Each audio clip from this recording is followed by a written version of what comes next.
Minot is getting its first roundabout. This new intersection is going to be found at 31st Avenue and 13th Street Southeast. And if you haven't experienced this new interchange, it may be intimidating, but it doesn't have to be. Here's how to navigate a roundabout. This is a similar intersection in Fargo. Notice the vehicle approaching, how it slows. It's yielding for two things, traffic and pedestrians, and the vehicle will only enter if there is clear and safe space. Once you're in, look for your exit. These vehicles will all take a different path, and each one will use their turn signal before they exit. Everyone proceeds quickly, and everyone proceeds safely. This keeps traffic flowing, and this is how you use a roundabout.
Said 5 minutes, and that puts us right here. We'll call the meeting of the Minot City Council to order for today, Monday, June 15th, 2020. It is 5:34. I do apologize for a little bit of the delay as our special city council meeting went right up to the deadline. We needed a short break. I do want to welcome all of the public back to City Hall. Today was the first day of reopening the doors to City Hall as well as a lot of the other facilities. I do appreciate, again, everybody taking the necessary precautions as well as we do have our social distancing in place here at City Hall. Roll call, please. Janser. Here. Olson. Here. Pittner. Here. Padragula. Here. Straight. Here. Wolski. Here. Sitma. Here. Pledge of Allegiance. Allegiance to the flag Of the United States of America and to the republic for which it stands, one nation, under God, indivisible, with liberty and justice for all. I do want to make mention before we get going with our regular agenda that a couple of the aldermen are wearing our More is More 2020 Census T-shirts here, which is why we're wearing a T-shirt rather than something perhaps a little more formal. But again, if you have not had or have not taken the opportunity to fill out your census, I do recommend that every single person, if you live downtown and are a Minot Air Force Base person or anyone else who lives in town, please go online. It is critically important. We'll certainly have more on that in just a bit. Prior to getting into the Planning Commission, unless anybody has objection, I do have a proclamation for an upcoming celebration here on Friday. This is the proclamation for Juneteenth. The Minot Mayor proclaims June 19th as the Juneteenth National Freedom Day, whereas Juneteenth represents the first day of celebrating freedom in America for all Americans and the last known celebration for the ending of slavery. And whereas the Emancipation Proclamation was enacted and took effect January 1st, 1863, and on November 9th, 1863, during his Gettysburg Address, President Abraham Lincoln announced that this nation under God shall have a new birth of freedom. And whereas of June 19, 1865, America, with its former slaves, celebrated this new birth of freedom, naming it Juneteenth. Whereas African Americans nurtured this infant of freedom called Juneteenth while serving in America's wars and conflicts, exemplifying courage, patriotism, and exhibiting patience with the grace in the face of severe inequality. Whereas 47 states and the District of Columbia have acknowledged Juneteenth as a day of observance to be recognized as necessary for freedom to be cemented in the American consciousness and the world. Now, therefore, do I, Sean Sitma, Mayor of Minot, hereby designate June 19th as Juneteenth National Freedom Day and encourage all Minot residents to celebrate the historic rebirth of freedom for all Americans, regardless of race, and to encourage the state of North Dakota to join the 47 other states in officially recognizing Juneteenth as National Freedom Day. Number 3 on our agenda this evening is consider the report of the Planning Commission. We have one item that is for consideration. It's a public hearing. And it is a public hearing. Thank you, as I'm looking to my city clerk.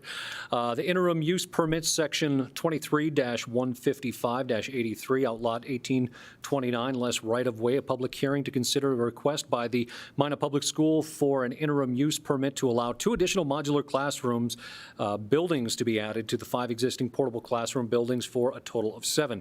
The additional classroom space is needed due to an increased number in students. The recommendation to the City Council was to adopt a resolution approving an interim use permit for the Minot Public Schools, subject to conditions. Again, this is a public hearing, an opportunity for anyone to come forward and speak, either in favor or opposed to the item that is before us.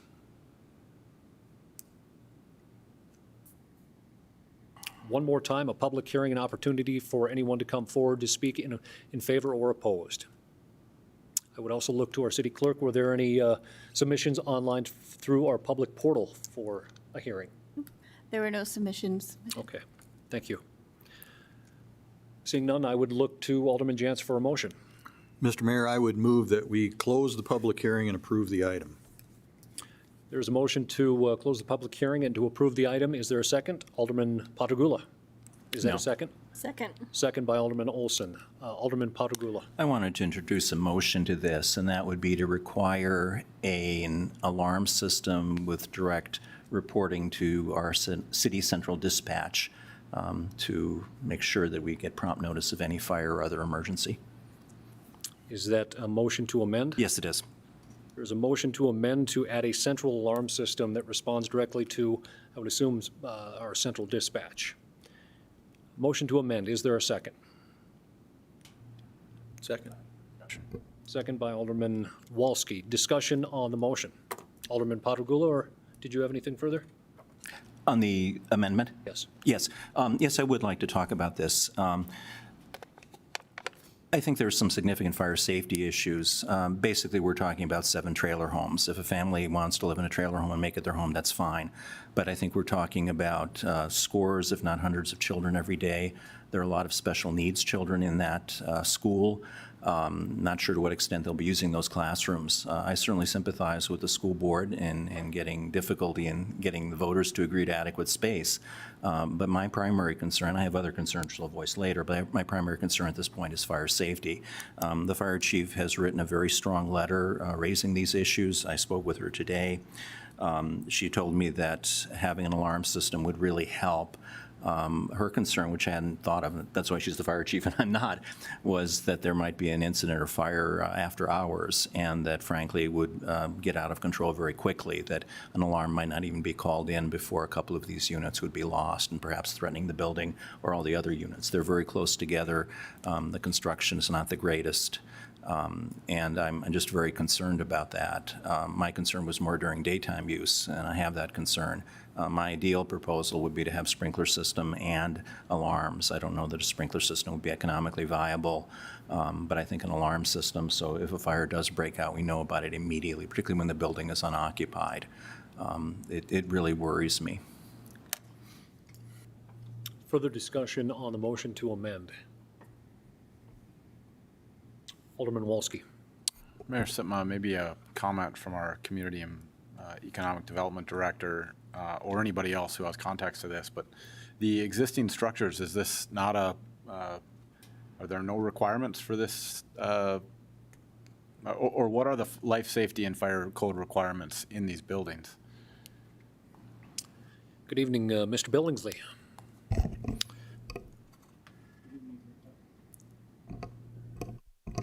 Good evening, Mayor Sitma and members of the council.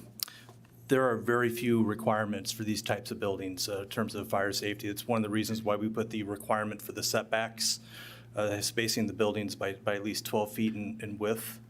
Now, certainly, Alderman Padragula's recommendation is something that the council can certainly undertake and require internally as a city requirement. In terms of building code, no, that is not a requirement of the building code. Any further questions for Mr. Billingsley? Alderman Olson. Well, perhaps it's for Mr. Billingsley or perhaps Alderman Padragula, but are we talking just the 2 additional buildings, or are we talking all 7? Mayor Sitma, Alderman Billingsley. Olson, the answer is only for the 2 new buildings. The 5 existing buildings have been there for several years, and they were permitted under probably older codes. Okay, thank you. Mr. Billingsley, and this is always a tough question to ask if we're asking just 2 of the 5. Given we really don't have a lot of information as far as the school itself in terms of what its extent of central alarm system, is that something that is easily tied in? Is there additional, and you hate to ask the question, additional cost for safety, but is it reasonable in terms of how things are tied in at the school already? Mayor Sitma, I am unable to answer that question tonight. I was not prepared for this. Okay. So this is the first that this has come to me. I know the fire chief expressed some concerns. We had a development review team meeting on this about a month ago. She expressed some concerns, but this is the first that I've known of this. So I'm unable to answer that question this evening. Thank you, sir. Any further questions for Mr. Billingsley? Alderman Olson. Again, probably just additional thoughts. I mean, I think Alderman Padragula's thoughts are to likely cover the 7. That I'm just assuming that, but I think we would be looking at an entire district too, and how many additional outbuildings are there at other school sites. And I think we might be opening a Pandora's box, even though it's probably the right thing to do. I don't know that we are prepared or should be taking that authority tonight. Alderman Padragula. Since the others were grandparented in, I don't know that we have any choice about that. I would love to have them all covered. That's on the school system. My motion amendment was just for the 2 new ones that we have some authority over. Further questions for Mr. Billingsley? Thank you, Brian. Thank you. Further discussion on the motion to amend. Alderman Wolski. Mayor Sitma, Alderman Padragula, I find myself not having the information I would like to have to make this decision. I would like to understand how these particular buildings are alarmed. If when there is a fire alarm in the larger school, does it wire into the rest of these structures? I mean, we all remember fire drills when we were kids. I didn't have to go to school in a temporary classroom like this, so I don't have any understanding of this. And if anybody can answer that question, or if I missed it in our write-ups, then by all means, please share it with me. But my inclination is to offer a motion to table this until that information can be brought forward. I don't want to offer it at this point because that's not a discussable motion. So, but that's my inclination.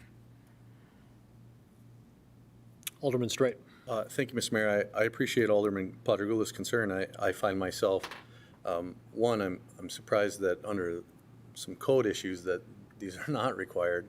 That's a greater concern that I have. And 2, if it hasn't been on the books now, I find that it's, I recognize the public safety of it, but I think that it's a larger conversation of that this should be introduced probably on a larger measure, and to just do a kind of a one-off on this instance, I find myself unable to support it. Any further discussion on the motion to amend? Alderman Wolski. Mayor Sitma, kind of tying this and lumping it together with the larger issue overall, obviously everybody who pays attention to the news knows that we have space constraints in our schools. This is not the domain of the city, but we are all stewards of tax dollars. The decisions of government, whether they are understood by the citizens, reflect across all political subdivisions. And so obviously we have a symptom here, and we have a root problem that we need to get to, and we need to provide a community that provides the space needed for our schools.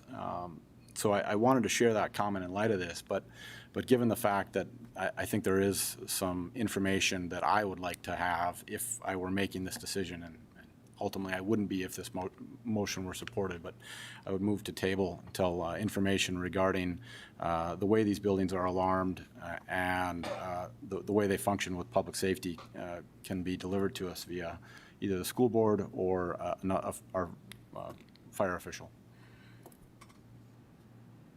Look to our city attorney here on motion to, is that a motion to table? It is a motion to table. And I'm going to look at Robert's Rules of Orders here. If we can make a motion to table in consideration of amendment, I'm inclined to say yes. Mr. Mayor and members of the council, yes, the motion to table would take precedent over all of the motions thank you. pending. I'm sorry, I didn't hear that. Takes precedent. It does take precedent over all other motions made. Is it debatable? It is not debatable. Can I offer a point of information then? Which make it moot. Again, yes. They've already put one trailer there. We have a motion to table. Is there a second? I'll second.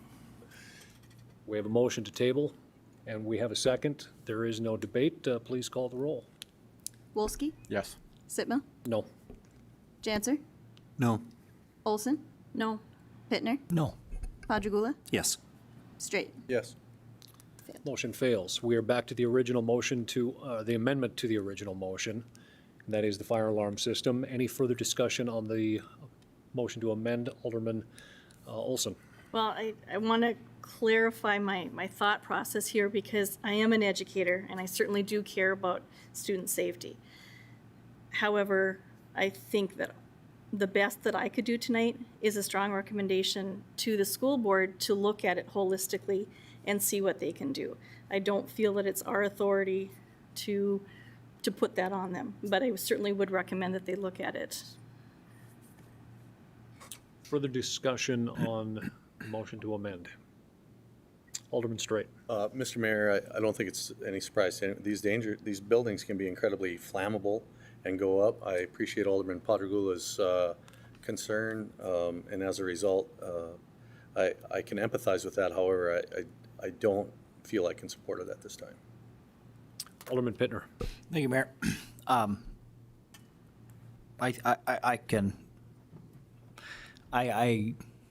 Maybe the point of information that Alderman Padragula pointed out, the fact that there's already a portable there, I take exception to that a little bit. I sat in the DRT meeting. I think the cart is getting put before the horse in this situation a little bit.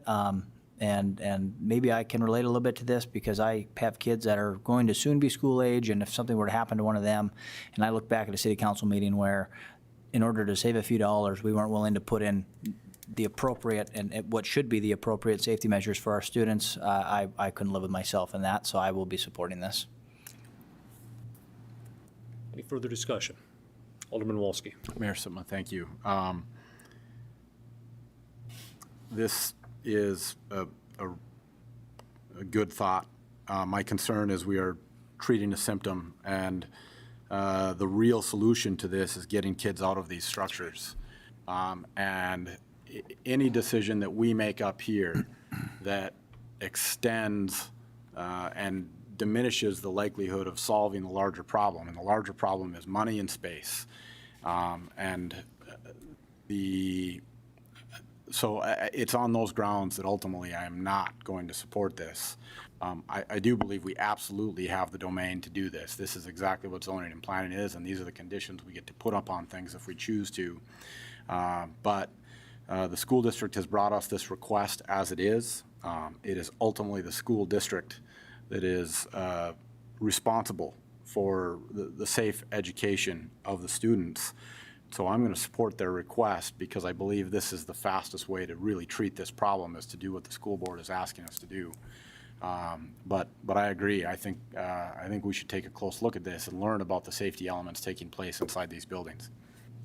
And not just for fire, for all sorts of safety-related issues. Last call for discussion on the motion to amend.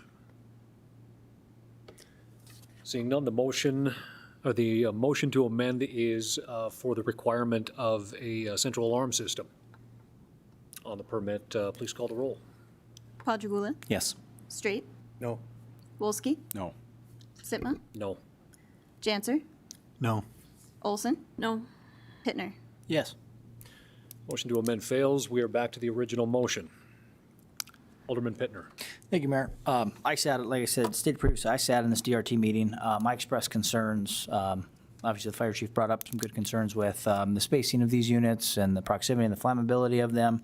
Obviously, that's what we're dealing with now. As we listen to the representative from Minot Public School, we heard a lot of buzzwords as far as, you know, the security we're trying to provide, the compound that we're creating with the number of units, and I couldn't help but vision a prison, and I brought that up, and again, I have kids that will soon be school age, and this is not something that got sprung on us. We were talking about the kindergarten class 5 years ago exceeding the capacity.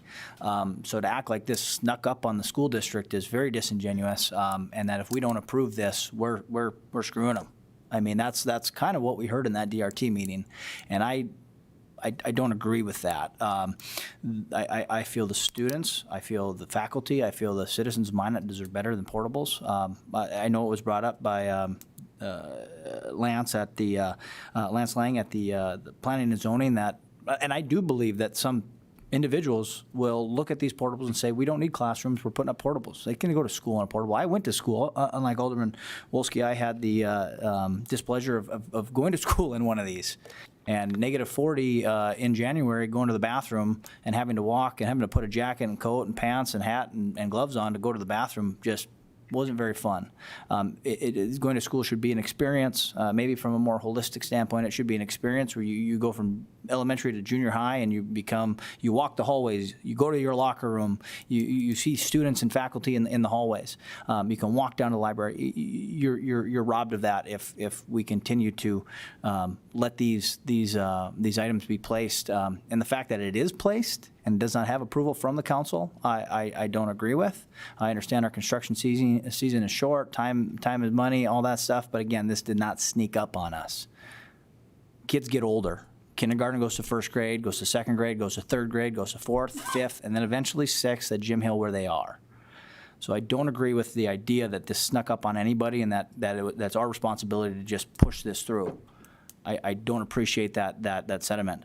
And again, I believe this is the cart before the horse a little bit because, again, we can expand our schools. We need to make taxpayers know that this is something that's needed. I will, and I've talked to my wife about this, and I know other families that are doing this. We will have a very in-depth conversation if the school district and the overcrowding situation is not resolved of sending our kids out of district, sending them to South Prairie, because I don't want my kids to have the experience of having to go to school in portables like this over and over and over again. It is something that is very important to me, and the experience will be very important to my kids. So I will not support this tonight. I believe it's the cart before the horse. I believe this should be a backup plan to a referendum. So, Alderman Padragula. I also will not be supporting this, and there are 3 reasons for that. The first reason is that on Saturday I drove out to take a look at these units, and we just ran out of time last week to get a tour from the school. I didn't ask for one. I was very surprised how many there were, how closely cluttered there were. I'm not in the fire service, but as a layperson knows a little bit about safety issues, they're very close together. And I think if one goes, others go. I'm very concerned about the existing fire safety. What disturbed me most, I think, though, when I came out there was to find that one of the 2 buildings they had asked for permission to move there was already there. I mean, it sure looked like it, and the ground was raised and leveled for another building. And time again, we've had this come up before the council, where some developer, some contractor, some builder asks for permission, and then when we have a hearing, we find out they've already acted on it before we've given them permission. And we maybe, at most, wag our fingers at them or slap their hands, and they promise never to do it again. It keeps happening over and over and over again. This is a direct challenge to our authority and our responsibility as a council. If people want to go ahead and do something without the proper permission, that's on them. So I'm very concerned about that people are undermining our authority. I wouldn't want to do the same to theirs. So that's one issue, that it's a longer standing issue of people not playing by the rules. The second reason I'm going to oppose this is because of what Alderman Walski and Alderman Pittner have said. I don't think this is a good learning environment. I actually spent a year in a trailer when I was in high school. It wasn't the greatest experience, it wasn't the worst experience, but I was a high school kid and we didn't have that far to go, and it was for one class a day. But I think as a community, and this gets to what Alderman Walski has been saying for 4 years, I think we need to work together as governmental entities. The parks, the schools, and the city need to prioritize, need to work together on what those priorities are. We can't have everything. Now, I agree, we have different governing bodies, we have different taxing sources, but I think we need to work together as a community. And one of the problems we have as a community is a lack of good buildings, adequate buildings for our kids. And this is going to exist for many years. As Paul said, this is no secret. This is not sprung on us out of thin air. We've known this was going to happen. And perhaps the issue is the school board needs to come up with more viable, more affordable proposals. Perhaps they need to work harder to convince the electorate. But I think we need to work together more so we don't have this problem, so we don't have this issue of our kids going to school in trailers. I used to live in Iowa, and I tell you, every trailer there pretty much had a tie down. And not to tie those buildings down in the face of the weather we have can be a real problem. So far as the primary concern, but there are other concerns. They're putting a big fence around them. I'm not quite sure what the point of that is. But there are a lot of safety concerns. And I'm not going to micromanage. I'm not going to get into what kind of safety drills do they do or don't have, or what contingencies they plan for. That's on them. That's their responsibility. I trust them to do that. But the absence of good fire safety really worries me, really bothers me.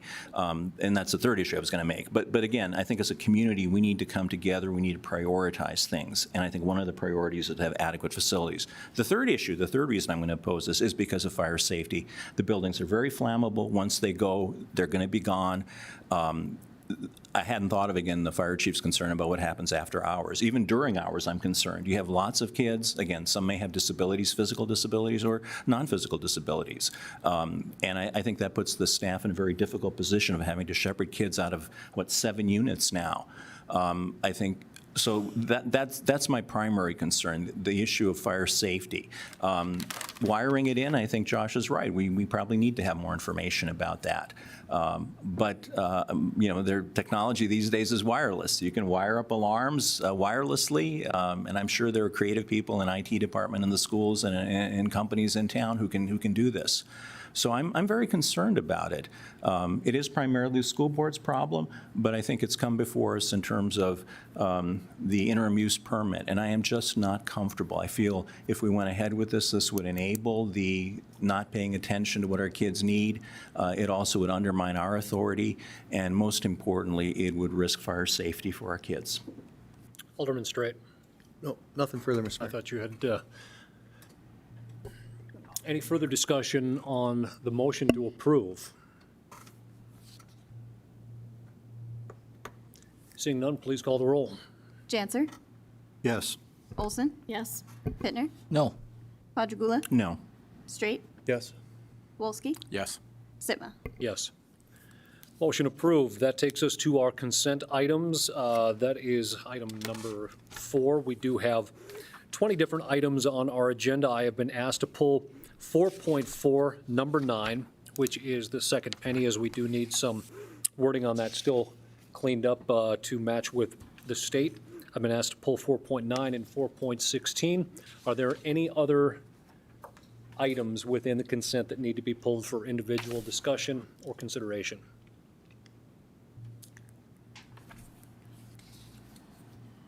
Seeing none, I would look for a motion. Alderman Janser.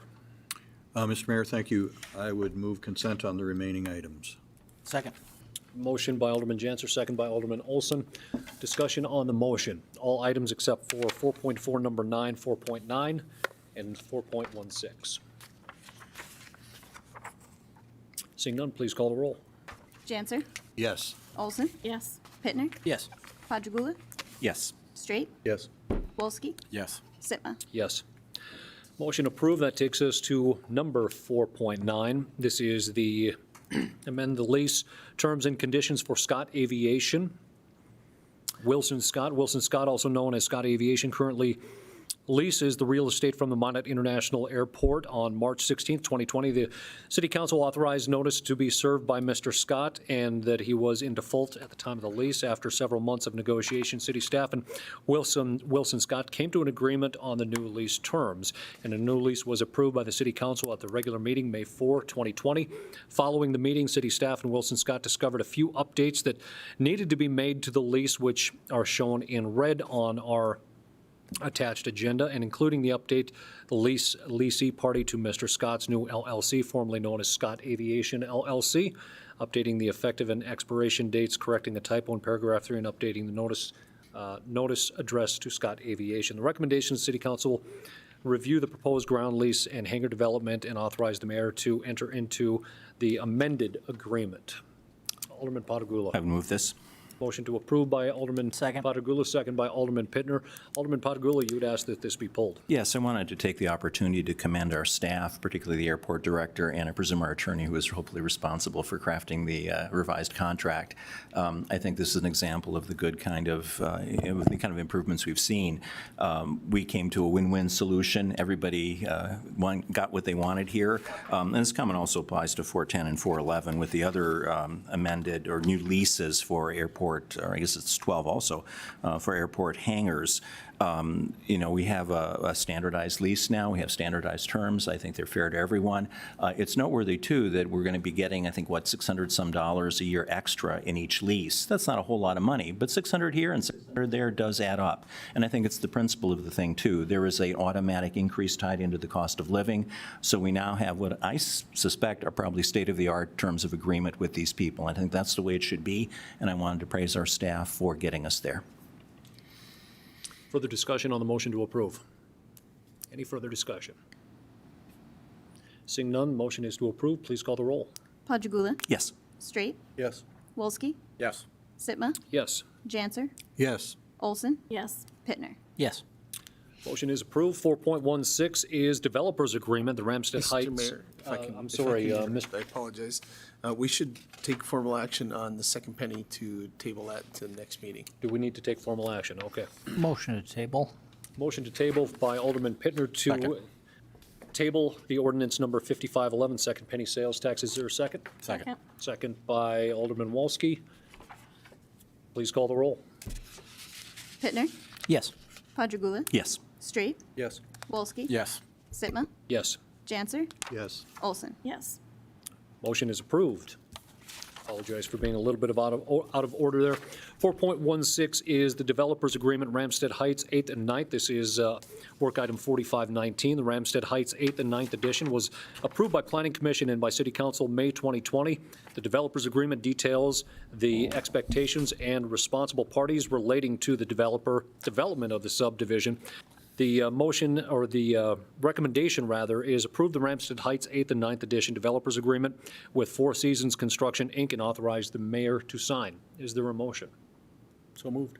Motion by Alderman Straight to approve. Is there a second? Second. Second by Alderman Janser. Discussion, Alderman Pittner.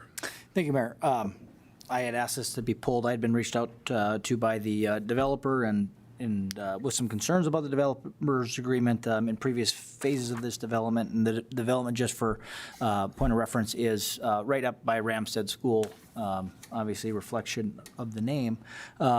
In the previous phases, some of the items in question was the capping of the mains. These lots used to be twin home lots, very narrow lots. They're being combined into single-family lots, and only obviously needing one sewer system. So in the previous situation, some of these sewer mains were buried fairly deep and were allowed to be capped at the right-of-way line. And Lance Meyer, if I misspeak on any of this, I hope you'll stand up and correct me. And I've had some correspondence with Lance, obviously, on some of this. But back to the point, the sewer mains were allowed to be capped at the right-of-way line. The reason they like to be capped at the main versus the right-of-way line is in case there's any other utilities that need to come in, boring that would happen so that a line doesn't get hit. To my understanding, all of the franchise utilities as well as fiber optic from SRT are already in place. And I understand we have policy and guidelines in place for a reason. However, what we have is a developer coming in and taking over a defunct development that is doing very little, if anything, for the Minot taxpayers as far as property tax. And by providing some of these concessions, taxpayers are going to see much needed infill, something that we harp at this dais a lot of the developed lots that are sitting out there as far as utilities, but not being built on. We'll see an increase in property tax values and property tax collections on those developed lots. In regards to requiring a developer to redo the road, I obviously don't want a poorly constructed road. And there were some discrepancies as to how it was first implemented and first constructed. I would like to give the developer a chance to have a few different paving companies or hire a paving company to come in and do boring samples of the road to see the true state and condition of the road if it truly needs to be redone. And like I say, I want to ensure that we do things well, but I also want it to be open for business, and I want to allow private sector to continue to work for the city in the most collaborative way possible. Again, the reason that those lines get capped and brought all the way to the main is so that when boring activity happens, they don't get hit and compromise the infrastructure. All the utilities are in. I don't know what the likelihood of actually being hit by boring services or what other services or activity might put those at risk. I would look to Lance or maybe Dan if he's here, if that's truly a risk in some of these things. And the state of the road, if it's in good enough condition, it can get us through 5-10 years. We have a backlog. I get that, and I don't want to add to the backlog, but I also don't want to have someone delay a project or derail a project because it's at 80% instead of 100%. It's not brand new, but it's used. So again, I would give the developer or Lance an opportunity, but I would like to offer maybe an amendment to this, allowing the developer to cap the lines, the sewer lines at the right-of-way line as they have been previously allowed to do, as well as allow them to have a paving company come out and bore to see the true state of the road. I guess I'll leave it at that. Motion to amend. Is there a second? I'll second for the discussion. Second by Alderman Straight. Alderman Pittner. Thank you, Mayor. And again, this is something that's been done at the development in the past. It's been capped at the right-of-way line. And again, all the utilities are in. SRT is fiber optic. Obviously, SRT is going around the city of Minot right now trying to implement and switch all their copper over to fiber optic. Again, we harp up here at the dais of having developers infill these lots and build what we've invested in as far as infrastructure, and I'd like to see that continue to happen. In the real estate field, this development has been selling. You have people that speak highly of the developer, and I'd like to continue to see that infill happening. We're starting to see that as far as permits being pulled in this area and Stonebridge Farms, areas that we thought were derailed in the real estate industry, because I think, again, the city has been really good to work with and very collaborative, and I want to see that continue. Alderman Janser. I have a question about the motion, and I guess maybe if you could clarify. So, as I understood it, it was to allow them to have a paving company come in or more than one, perhaps come in and do some borings what happens then if the paving company decides that the road is good enough, they're good to go, or is that something that goes back to the city engineer, or how's that supposed to work? I think we'd have to have those results go to the city engineer and to move forward. If it's found to be in satisfactory condition, then I think we can move forward. But I would leave that to Lance to have the council recommendation there. Thank you, Alderman Pittner. If you would just identify yourself. I'm Mike Hayes with Four Seasons Construction, the developer. On this, about what we would like is on the roadway from 32nd Avenue Northwest, from approximately midway between Kodiak Avenue to 14th Street Northwest.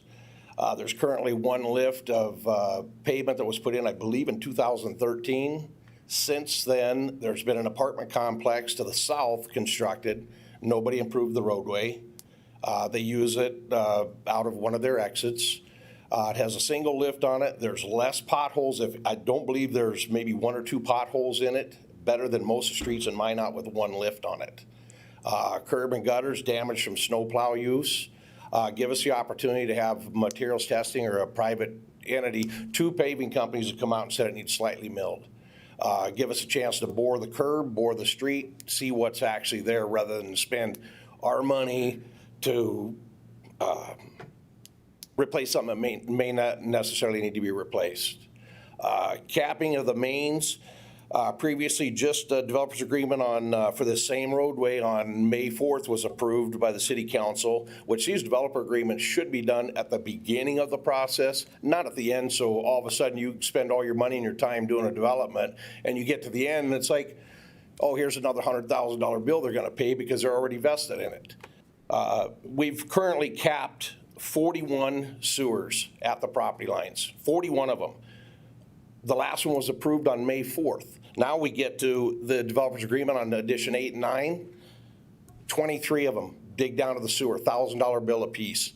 A little more destruction of the roadway, having to bring it back up to compaction than if it was the likelihood of something getting damaged within the lots. All the utilities are in except for the street lighting. We're responsible for putting the street lighting in. We're putting street lighting in that affects the apartment complex that should have put their part in originally. They should have finished the roadway or had a part of it. We're willing to do our part, but we should have the right to see what's there before somebody spends our money to do it. We're creating affordable housing. We have, everything we've got in Ramstead Development sold. We haven't even built, and we're pre-selling every day we pre-sell. We built, currently have 34 either moved into or under construction of properties. We're looking to keep these addition 5th and 6th, getting the paving going so we can keep building. There's buyers out there, young kids. We have 3 kids in a row that all graduated together in a development, local people buying. And we're just in that niche of what people are looking for, what Minot needs. It's an infill situation. We have a twin home, the only twin home left. We own everything from the school district property to the west. We're rehabbing a twin home, making it livable. We just need a little help from, we pay our specials. The wife and I, when we close on a property, all the specials get paid off, an average of $4,800. We've closed out 27 homes, I think, in there. City gets that money. They don't wait 10 years for it. So we're just asking for a little bit of help on finishing up a project. Thank you, Mr. Hayes. Any questions for Mr. Hayes? Alderman Straight. Thank you, Mr. Mayor. Mr. Hayes, what's it going to cost you to have a paving company come out and bore a couple holes or? It might be, and we'll foot the expense for that. I'm not asking for money for that. Just give us the opportunity. Don't one person go out there and look at it and say that it needs to be replaced. Rip up the whole entire 32nd that's been there for 7 years. No potholes in it. To 2 paving companies looked at it and said it needed slight milling. We don't know what's underneath it, but 7 years of traffic, granted, it is going to get heavier traffic on it because of the influx of the homes there. But we'll pay the bill to have materials that's cheaper than tearing out a street and paying to put it right back in. Thank you, sir. So it's, it might cost us $1,000, $1,500 to do testing on it, $2,000, but that's cheaper than $50,000 to $75,000 to put a road in. Thank you, Mr. Hayes. Any further questions? If not, thank you, sir. Thank you. Mr. Meyer, if you would, just in terms of the city side, is there any risk at terms of capping those or also the purview of what's being proposed? Thank you, Mayor. So we need to fill in some blanks here. If you go back to 2012, when a lot of this first went in, essentially what happened was the developer put in the street section in haste because our right-of-way policy said, well, if you have curb and gutter in and you have your first lift of pavement, then the city will then allow you to have certificate of occupancies on your units. So as the construction season went on and they got into October, November, they were going to put it in regardless of what the weather was. And in this case, what ended up happening was the weather caught them. So they were installing curb and gutter in the snow, in freezing conditions. They're paving asphalt on one lift. It wasn't graded, the Class 5. They just kind of threw it in, knowing that the city would reject it, but that way they'd meet the policy so that they could try to get C of Os.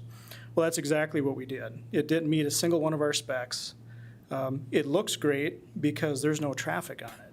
The city never accepted that section of roadway, and so we never plow it. We don't open it up to the public, even though the public still drives on it. The developer still owns it. Now, this isn't Mr. Hayes' fault. The previous developer knew all this. In fact, we had a developer agreement a few years ago where they agreed to start replacing 32nd Avenue and all the other streets up there as they developed this in phases because we rejected that infrastructure years ago. So this shouldn't be a surprise to anybody. Really, I think Mr. Hayes' argument is with the guy that sold him the lots because this has been the city's position since 2012. It shouldn't be a surprise to anybody. That's probably one of the worst pavement sections I've ever seen in my 15-year career. It looks great on the surface, but underneath it's junk. The curb is horrible. It froze. It was placed on frozen ground. It will not last. So yes, we have a $50 million street maintenance backlog. I promise you this is going to add to it because that infrastructure doesn't meet a single one of our specs. But if you want to keep it in and we want to work with the developer on that, then we will do that. But it will lead to problems that the taxpayer is going to have to pay at some point. After Mr. Hayes has sold the lots and built the homes, someday we're going to have to come in there and fix this all. Regarding the services, it's been a long-standing policy of the Public Works Department to cap the utility services that are abandoned back at the mains. The primary reason, and Alderman Pittner had touched on it, is every once in a while these things get hit when contractors directional drill utility lines in. Now, on the abandoned services, you'll never know because there's no one connected to it. So if the dirt or water gets into that service, eventually it gets into our main and causes problems for us. If you hit a live service and it clogs, the property owner will let you know right away. They can go and have it fixed. And so that's the risk that the city has on the services. Granted, it's quite a bit lower now that all the other services are put in, or excuse me, the utilities are put in. But at some point, someone's going to have to do maintenance. They're going to do it by directional drill because we have driveways and everything else in. And so that's something that we'll have to keep in mind and deal with that risk if this proposal is approved. I guess my recommendation to you is to keep on how we have the developers agreement written. All this stuff is in the DRT minutes that we had. Kodiak Street, 32nd Avenue, Hunter Avenue D to be removed and replaced to city standards using new 2019 specifications. It's right in there. Shouldn't be a surprise to anybody. Mr. Meyer, if they do come back with those boring samples with expectations, it would likely come back with the same recommendations of what you just spoke on? It's hard to say what the borings will show. Likely it's going to show a pavement section of varying depth. I don't know what the compaction is going to be on it. Generally speaking, when it's placed on frozen ground, what that means is you'll have some micro cracking that starts on the bottom of that pavement because you're placing this hot mix basically on ice. And what ends up happening is the bottom of it becomes brittle, and then over time those cracks will propagate up through the rest of the pavement and cause issues on that base, which will then in the future lead to potholes, and eventually we'll have to grind it out and replace it. Any questions for our city engineer, Alderman Patagula? Thank you. You say they wouldn't meet current specifications, and am I correct in understanding that they also didn't meet the specifications at the time when they were built, these improvements? Mr. Mayor and Alderman Patagula, that's correct. At the time, we would have had the 2011 specifications in effect, and they wouldn't have met that. And we never accepted them? Correct. Thank you. Alderman Wolski. Mayor Sima, thank you. Mr. Meyer, I heard Mr. Hayes reference that May 4th as a date for when a certain particular cap was done in at the property line versus at the main. How does that situation arise? So what ended up happening on the first phase, the previous developer on 15th Street, because we had rejected all that infrastructure, the paving infrastructure, in 2016, they came in and they removed and replaced the curb and gutter in the street section. So in 17, when Mr. Hayes wanted to come in and replat these lots and take the townhomes and make them into a larger single-family, and we said, well, you have to remove the services back to the main. That was our recommendation. However, what ended up happening, because the sewer was so deep, it's about 15 or 16 feet in the ground, because they had just repaved that roadway, the Public Works Department did allow them to just remove the water services back to the main and keep the caps at the right-of-way line in order to help save some of that reinvestment, so that we wouldn't have to remove it for, a second time and repave it a third time. What ended up happening on the other ones, we've had the same consistent recommendation the whole time, but I think what happened over time is you'd have a service that might have been deep. I remember on one occasion, Mr. Hayes called and said, hey, we can't find the end of this service. It's too deep for us to dig. Is it okay for us to just leave it capped at the main? We said, yeah, that's fine. We want to try to work with these guys as much as we can and be reasonable with that requirement. On 5th and 6th edition that just went through, our original recommendation was to be consistent with the policy and cap them back at the mains. However, at that time, we didn't have the information available to us as to why we allowed the services to be capped at the right-of-way line on the previous project and not on this one. We wanted to be fair and consistent, and we allowed 5th and 6th edition to be capped at the right-of-way line. However, after we got all the information as to why we did it, then we said, hey, this is being taken advantage of. We need to go back to our previous policy and cap at the mains.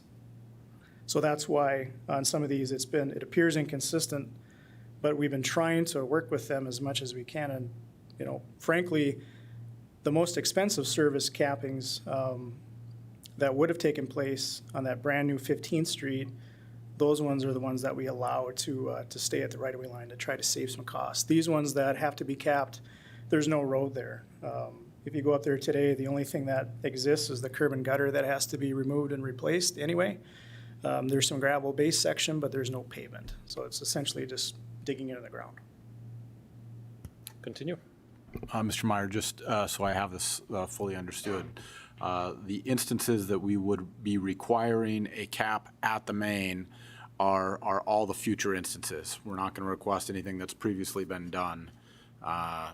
Is that a fair understanding?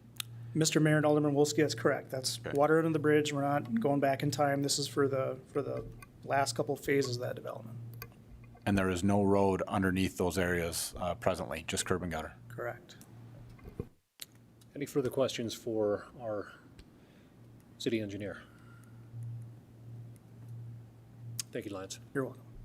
Further discussion on the motion to amend?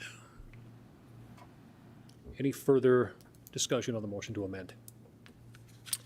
Clarification again, this is, the amendment is to cap the lines and allow for the boring samples that would be then sent to the city engineer for analysis on whether or not to allow the use of the existing one overlay. Am I correct on the motion there? Correct. All right, thank you. That is the motion to amend. Please call the roll. Pittner, Yes. Padragula, Yes. Straight, Yes. Wolski, No. Sitma, No. Janser, No. Olson. No. Motion fails. The motion to amend fails. We're back to the original motion. Any discussion on the motion? Alderman Straight. I guess, Mr. Mayor, from my standpoint, we have a developer who walked into a bad situation, is asking just for a little bit of help. I'm troubled a little bit that it's not his fault, but he's going to have to bear the cost. And unfortunately, I'm finding myself again thinking about our unfortunate problem that we seem to have with developer agreements and holding companies, to Alderman Padragula's point, accountable. And I'm frustrated because this is a classic example time and time again where we are berated. We'll get an email tomorrow and some phone calls that the city of Minot's not open for business, and we're making it harder on developers. We have to get better at our game on our developers agreements and holding people accountable, because now Mr. Hayes is going to be left, we talk all we want about infill, but I think we have to recognize that we have to do a better job on our end to help people out, or else we're going to continue to explore further and further to town. And to Alderman, or to Mr. Meyer's point, then we're going to have to pay for it. So if we can't meet some folks part way, we're going to continue to be struggling with these types of developments and redeveloping. So just for what that's worth, Mr. Mayor, I apologize. Thank you, Alderman Straight. And I would agree that the developer agreements are very critically important and need to be improved upon and held to the accountability. Looking down the road too, following our engineers' guidelines or recommendations too, the same does go with that backlog of maintenance that is going on with our roads and the cost of that continuing to pile up. So I agree that there needs to be improvement all the way around with that. Alderman Pittner. Thank you, Mayor. I share the comments of Alderman Straight. Like I say, we have a developer, and I respect Lance, and I respect his opinion. He's looking out for what he feels is the best interest of the city and taxpayers. And my thought on this is, right now we have what was probably a bad development of townhomes, something that the city of Minot didn't need. It got fumbled at the 20-yard line. You have somebody that's willing to come up and get it across the goal line for us, and to infill, and we want people to do this, but it's a nickel and dime here into the developers and into these projects that make them not feasible. So again, that's why I felt of working with the developer versus having a hard and fast rule, saying that nope, you do it our way, and then this is the only way. There's no gray area. I don't agree with that.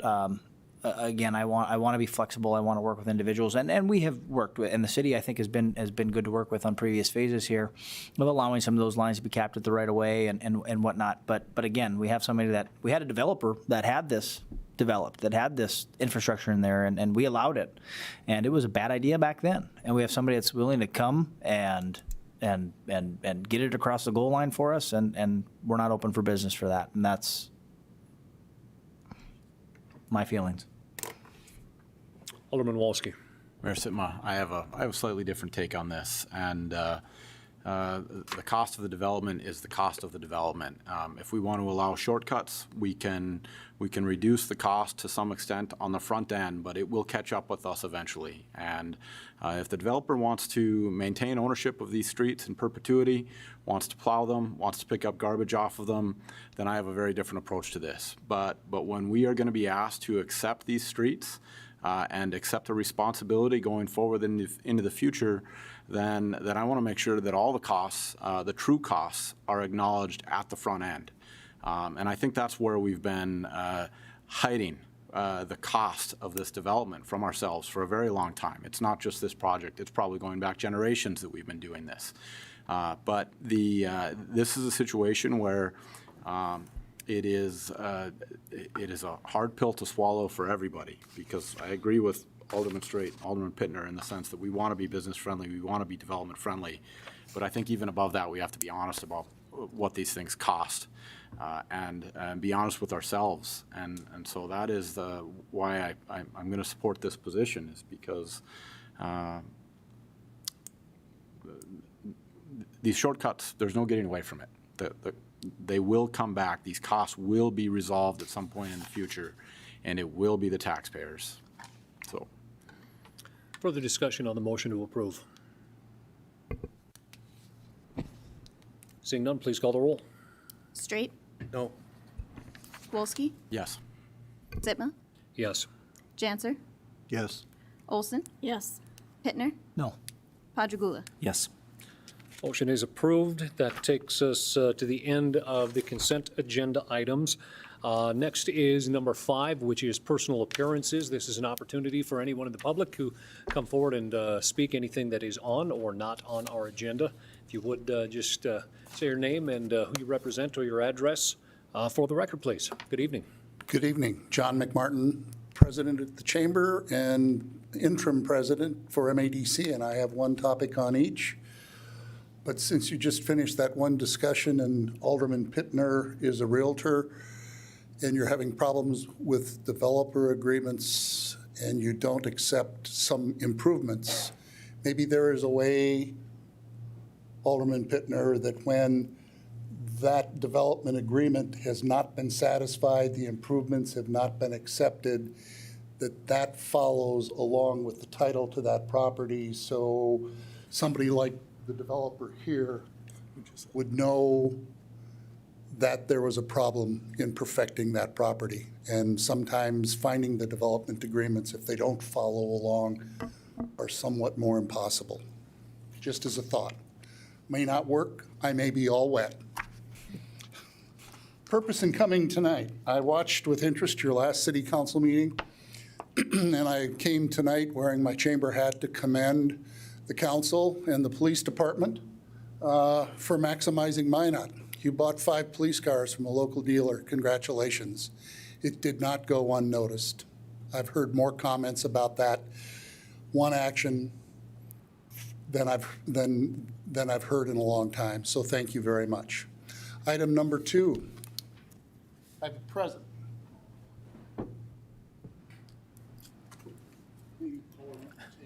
Pass this down. I've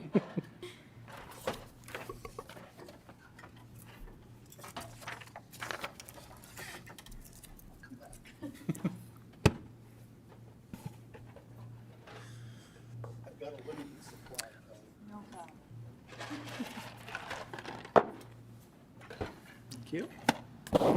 Derek, if you want to get a shot of that, I've got it right here. Oh, there's 2 pages? Oh, sorry. No, it's one page. No, it's only one. Front. You got a front? It is a 2-pager. Then I didn't grab enough. I can share with you, Mark, if you want. So for the public and for those listening, what I handed to them was a package of veggie pasta rotini, produced right here in Minot, North Dakota. There was a press release that went out about 10 days ago, and there was an ad, or the Minot Daily picked it up and ran it, I think, last Monday in the business section a week ago. But AGT Foods makes this pasta here in town. It's non-GMO, but more importantly, gluten-free and vegan. And the people that are pasta enthusiasts tell me you can't tell the difference. So as you're looking for alternatives, or your family members are looking for alternatives in what they eat, grown in North Dakota, produced in North Dakota, it's made from pea flour. They separate it, the flavor of the pea comes out of it, and it's made with the protein portion of the pea. It's sold worldwide. Enjoy your pasta and celebrate the success of AGT. This is a good news story. This is one of those companies people wondered what we were doing. This is a good news story. And in 2 months, I'll be back with another good news story. Mr. McMartin, before you leave, this is available in most, if not all, grocery stores locally? Right now, I wish I could say it's every place. It is not yet. Right now, I know it's available in the marketplace foods outlets. All right. Well, thank you, John. I appreciate bringing this forward. I know there's been a lot going on in the last 10 days. Certainly with the economic development component of MADC, AGT Foods is a product of that. And with the byproduct of the product, Yes. it is certainly good to see something new and exciting and more to come. Thank you very much. Thank you, John. Again, this is time for personal appearances. An opportunity for anyone to come forward to speak on any item that is or is not on our agenda.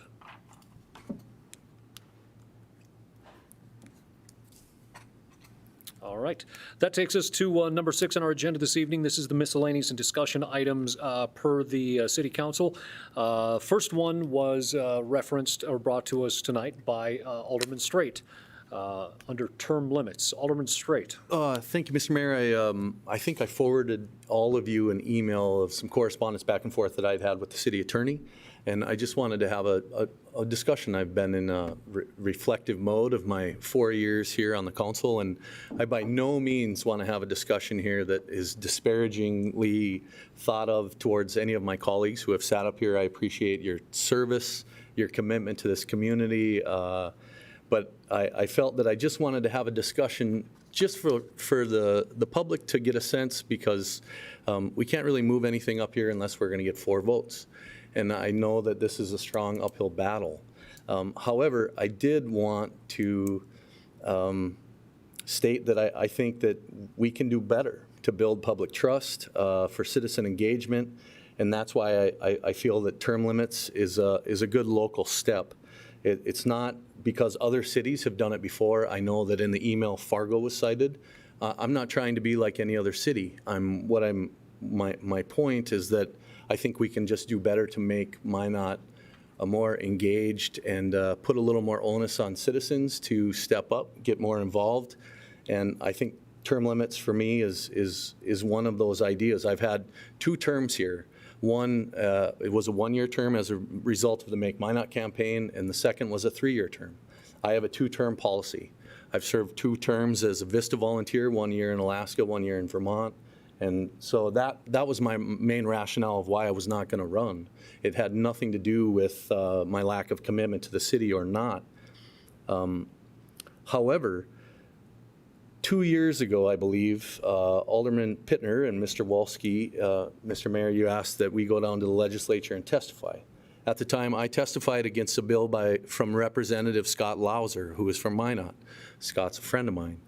We disagree quite a bit on many fronts, but Representative Lauser at the time had a committee bill that he wanted to introduce that you had to designate local party affiliation for local races, be it park district, school board, city council. And at the time, I'm passionate, as many of you know, and I did my best to articulate why I thought it was a bad idea that we should have a letter in front of your name when ultimately all you want to do is serve our community. And it's for that reason that I come back to, if you see what's happening on the federal level and you see what could happen when a dominant party is in power at the state, you could see how it could filter down to the local level. I'm fortunate that day that it failed, but I think that you can presume it's going to come up again. And it's another rationale for me to speak out about what I feel is a slippery slope. That I think that, yes, Alderman Potter-Gula emailed me his thoughtful perspective that elections are the best thing to counter term limits, that speaks to it. But I think that the discussion at the time, and rightly so, people are very upset about property taxes.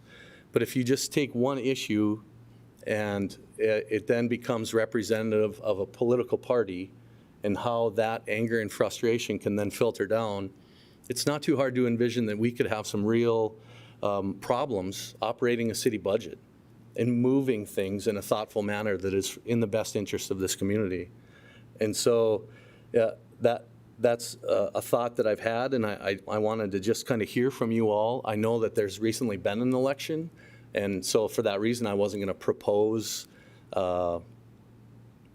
any ordinance changes, but I thought, I see Mr. Ross is in the audience, and Ms. Evans will sit here. Alderman Potter-Gula obviously will stay, but I think it's an important part to have the discussion. We've had more discussion tonight than we've had in a long time, and I think the public likes to hear these perspectives that you all have that we very seldomly ever vote on because we're too busy handling the business. So, Mr. Mayor, I just wanted to put it out there. 4 years we've been up here. We've had government change. We've had committee changes. To your hard work, we have the Parks and Rec. We can always do better to consolidate, to reflect on our time.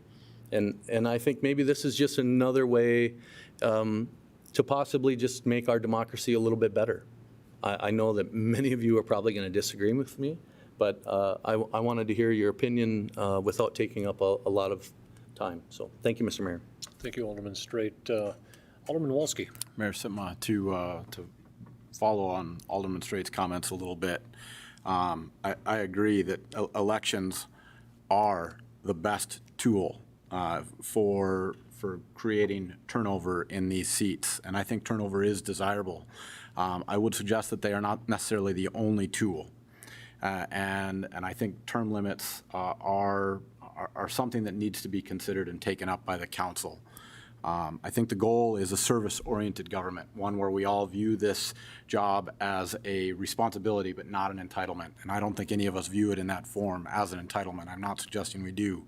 But to create a little insurance inherent in the system I think it's wise. I think we've looked and observed some of the things happening on the national scale, and I think we are all frustrated at times based on a government that seems to be built around a political class.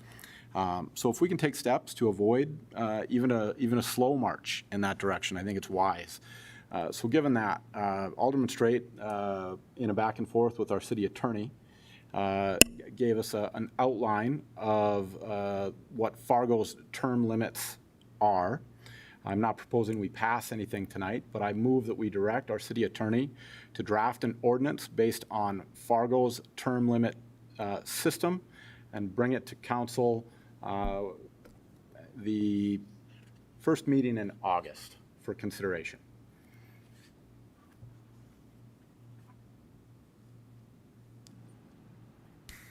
So we have a motion, and I'm just looking at the city attorney for clarification on this. Is this something that we need a motion on, or just direction? Or Alderman Wolski, are you more comfortable with a direct motion on this? I've got a motion. If it gets a second, we'll have a vote. If not, We have a motion. Is there a second? Alderman Patagula. I will second one of Josh's motions, probably for the last time. I might disagree with him, but I want to make sure he and everyone else has the chance to be heard. We have a motion and a second. yeah, this is simply a direct request to draft an ordinance so that the council considers it. I think this is an issue that the community deserves to have the council consider. And no skin off our back tonight. A little work for our city attorney, but we pay her already anyway. Alderman Wolski, just for a reflective moment, I'm drawing a blank on what the Fargo's. Do you recall offhand on what the short brief is on that? It's 3 terms and you're done, Mr. Mayor. yeah, and it's in the email that has been shared back and forth with the council. Ms. Metalka shared with us a few days ago. So. Okay. Discussion on the motion to bring forward at the first meeting in August. Some discussion over the term limits. And Alderman Fedner, you had your hand up first. Thank you, Mayor. I'll speak to this. I guess I have no problem with it coming in the form of a motion. If it ensures that it gets back to the agenda, I have no problem considering it. If anybody thinks that my wife would allow me to run more than 2 terms, you're crazy. So I don't think it really affects me. But again, I grew up and I was raised we live in this small pond, right? I mean, we live in here where we leave here and we pick up the paper, and what we do here at the dais is talked about. What we do is talked about on social media. We see all of our names either get praised or bashed one day to the next, and it could be by the same exact person. So again, I was always raised that you need to be involved. If you want to see change, you have to be involved. And if this gets people involved, I'm all for it. We've all seen the complaining that happens on social media. That's the true way that information travels now, and we see it, and whether it be ill-informed or misinformed information, and to force these people to be engaged, I think would be a good thing. Otherwise, individuals and citizens, and I'm not calling anybody out individually because I've done it as well, but you're doing what my 4-year-old does, is you're just complaining. You're not providing an alternative solution, you're just complaining. And if we can get people engaged in the process and engaged in the decisions that are made, engaged in the direction of our community, I'm all for it. And I have no problem discussing it at the August meeting. Alderman Olson. Thank you, Mr. Mayor. I actually have two thoughts on this. One, I think we're moving a little bit too quickly. I think if the community has thoughts on this, it should come from the community. It should be grassroots. It shouldn't be started up here on the dais. And I think that if that sentiment is out there, we'll certainly hear it, and I think that the community would bring it to us. Knowing that Alderman Straight was going to bring this up in conversation tonight, I was doing a little research because I do have a personal opinion, but I wanted to see what other thought processes occur related to this. And probably in larger cities than Minot, it becomes much more difficult with term limits for women and minorities to seek office. It really serves as a detriment or kind of a discouragement for either women or minorities to run. I've sat up here for 10 years, much of that time as the only woman. On two different occasions had the pleasure of having one other woman serve, and starting next week we'll have another woman serve. But over those years I've served with a lot of men, a lot of white men, and I would like to see a little more diversity. And I just feel that this would be a roadblock or a stumbling block for either women or minorities to be encouraged to run. Alderman Pittner. Thank you, Mayor. If Alderwoman Olson would just share with us that information or where you read that at. I mean, I don't know one way or the other. Just I'd be interested to read the article. Because I would think and this is just my thought, that by limiting terms would just engage more people, but I'd love to read it and see what the reasoning is behind that. It's interesting to me.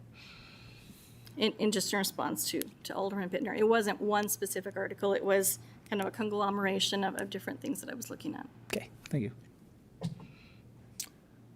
Further discussion on the motion. Alderman Straight. I thank you all for hearing me out. The one thing that's always struck me about what I've heard about politics is that as soon as you get elected, and this is on the federal level, you spend a considerable amount of time just raising money and not doing your job. For us here locally, I think I've told most people that the Make Minot campaign cost us about $800. Mainly it was in legal fees. I think I spent maybe a couple $100 because I let Walski talk me into making some crazy signs to run for alderman. But outside of that, it concerns me as well, and this comes back to the government reform movement, that you can sit up here for a while and you could start to accumulate donations and contributions, and that's fine. But I think that limits the people that Alderman Olson just spoke about in limiting their opportunities to possibly also serve. So you can see it on both sides of the coin. What concerns me the most, and this actually came up at a funeral that I attended, is I spoke with a state senator, and he said, Shannon, you know what, if we go with term limits, then we're going to end up what's happening in like South Dakota. And the comment from someone that I greatly respect, I was shocked, because it seems to be like that you serve and you become so enlightened that you're better than everybody else. And that's not the case. To Alderman Olson's point, I'm bringing up term limits because I was just a general schmo off the street that wanted to get involved in my community and serve. So I think that I've sat up here for 4 years, and now I wanted to present it knowing that we were going to have new, fresh faces to possibly talk about it. And that's why it's just a good discussion, and I think it's very healthy for our community. So thank you, Mr. Mayor. Looking back, I think I'm almost a little surprised by the three terms, 12 years. We've only had 2 mayors that have ever served that length or longer. Kurt Zimbelman served from 2002 to 2014, and Chet Wrighton took 2 different length terms to get there, of 70 to 82 and then 84 to 86. There's only one mayor that I'm aware of out of the big 6 that has a tenure that is substantially more than that, the Grand Forks mayor, who's, I think, served 19, and I don't know if that includes the current year or not, but believe it or not, I'm not opposed to the idea of term limits. Alderman Olson, I am going to do a little more research on what you had indicated, something that certainly I hadn't contemplated, but I'm interested to see what comes out of the discussion, if nothing else. It does come down to one big factor, though, and I think we saw some positivity out of the last race. We had 5 people running for 3 seats. I would like to see more engaged people in the community stepping forward, whether it be the city council or mayor. We take a look at prior to the last mayoral election, there were a lot of unopposed candidates, and not for the lack that they weren't doing a good job. It's just that was kind of the big push out of the Make Minot and even previous to get more people more engaged in the community, whether or not they're successful at running for a position or whether it's to serve on the planning commission or on another committee. I think that that's certainly important. I'm not opposed to the idea of looking forward, but I'm certainly going to do some more research on some of the points you made as well. Further discussion on the motion, Alderman Patagula. I wanted to thank Shannon for floating this in his last regular meeting and for sharing with us in advance, so at least we on the council, and I presume anybody who has a copy of the agenda, saw his ideas. As I wrote him, I am at this point against term limits. I'm certainly willing to look at what Lisa has out there in terms of effect on certain groups, on traditionally unrepresented or underrepresented groups.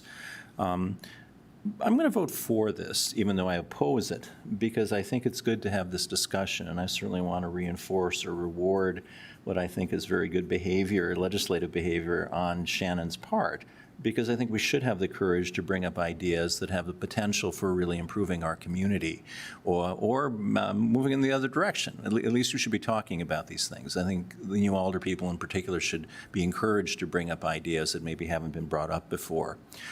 Just briefly to say why I'm going to eventually oppose it is because for several reasons. I guess one is I think elections have been there from the beginning and are really the most efficient and most effective way of cleaning out old brush, if you will. I've been elected several times and I've been unelected several times. And believe me, it's much more pleasant to be elected than unelected. But it gives you perspective and it forces you to think things through. And it certainly does give opportunities for new people to come in.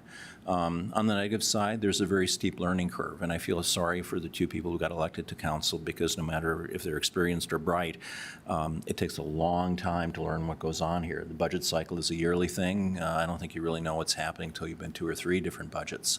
I hope my hope is that serving longer you acquire more of a sense of wisdom. Perhaps you do, perhaps you don't. But it takes a long time to learn who the people are, what the programs are, what the operations of the city are like, and that is very, very significant. My ultimate argument against term limits is that it deprives the people of a choice. I take the ancient Roman motto, Vox Populi, Vox Dei, very seriously, and perhaps a little bit too literally. But the voice of people deserves to be heard, and I think it can be heard and should be heard through the normal election process. I don't think we should limit ourselves. If we find some person or group of people who become very effective, who are very open, who are very compassionate, who are very wise, I don't think we should exclude them because they've served a number of years. The state has a history of finding and sticking with people at the state/federal level in terms of our representatives to Congress. I know that that's a partisan office, and I'm so glad we're nonpartisan and non-party here. But we've chosen senators from both parties to serve for very lengthy terms. Senator Young for I don't know how many decades, Senator Burdick for many decades, and people have had trust in them. So I think we deprive ourselves of the opportunity of electing wise leaders and keeping them in office. Having offered all those arguments against term limits, I will support the motion because, again, I think it's a good thing to talk about, and I think it would be a good thing for the new council to start to grapple with one of these deeper notions that sometimes we lose sight of. We get stuck with the minutia sometimes, and we don't step back enough as much as we should. That's one of the benefits that being unelected has led to me, besides a sense of humility. Since this keeps happening to me, I think the deity probably has. He wants to teach me further that I should be more humble. But it really does give you a sense of perspective when you're not on the council, when you're not in government. And I think that that's very valuable to periodically inject into our government dealings, whether it's through term limits on the council or not. I don't think it is, but I certainly like the idea of encouraging citizen involvement and enthusiasm. So I will support this motion, although I'll probably ultimately vote against the outcome. Further discussion? Alderman Pittner. Thank you, Mayor. Just wanted to maybe piggyback off of Alderman Patriggula's comment as far as, I think one of the unintended consequences of term limits is the idea and instilling kind of what you had said, the necessity to be engaged. If I think Alderman Straight and Alderman Wolski will see how important it is to be, as citizens, to be engaged once they are no longer up here, and they'll have instilled that whether you sit up at this dais or not, you have a say and you are a cog in the machine in moving the city forward, and you can do just as much good, whether you're a private citizen not up here or whether you have a seat at the table in the decision making. So again, I think just one of the consequences of term limits, again, having people, and it's done that for me as well. Very briefly, when I decided to run for council, I don't want to say it was on a whim, but it just popped into my head, and I thought about it for a couple days, and I went through with it. And I again, when I'm no longer sitting up here, I will be more engaged than I was before, because I see the importance, and it's something that you probably don't obtain unless you sit up here.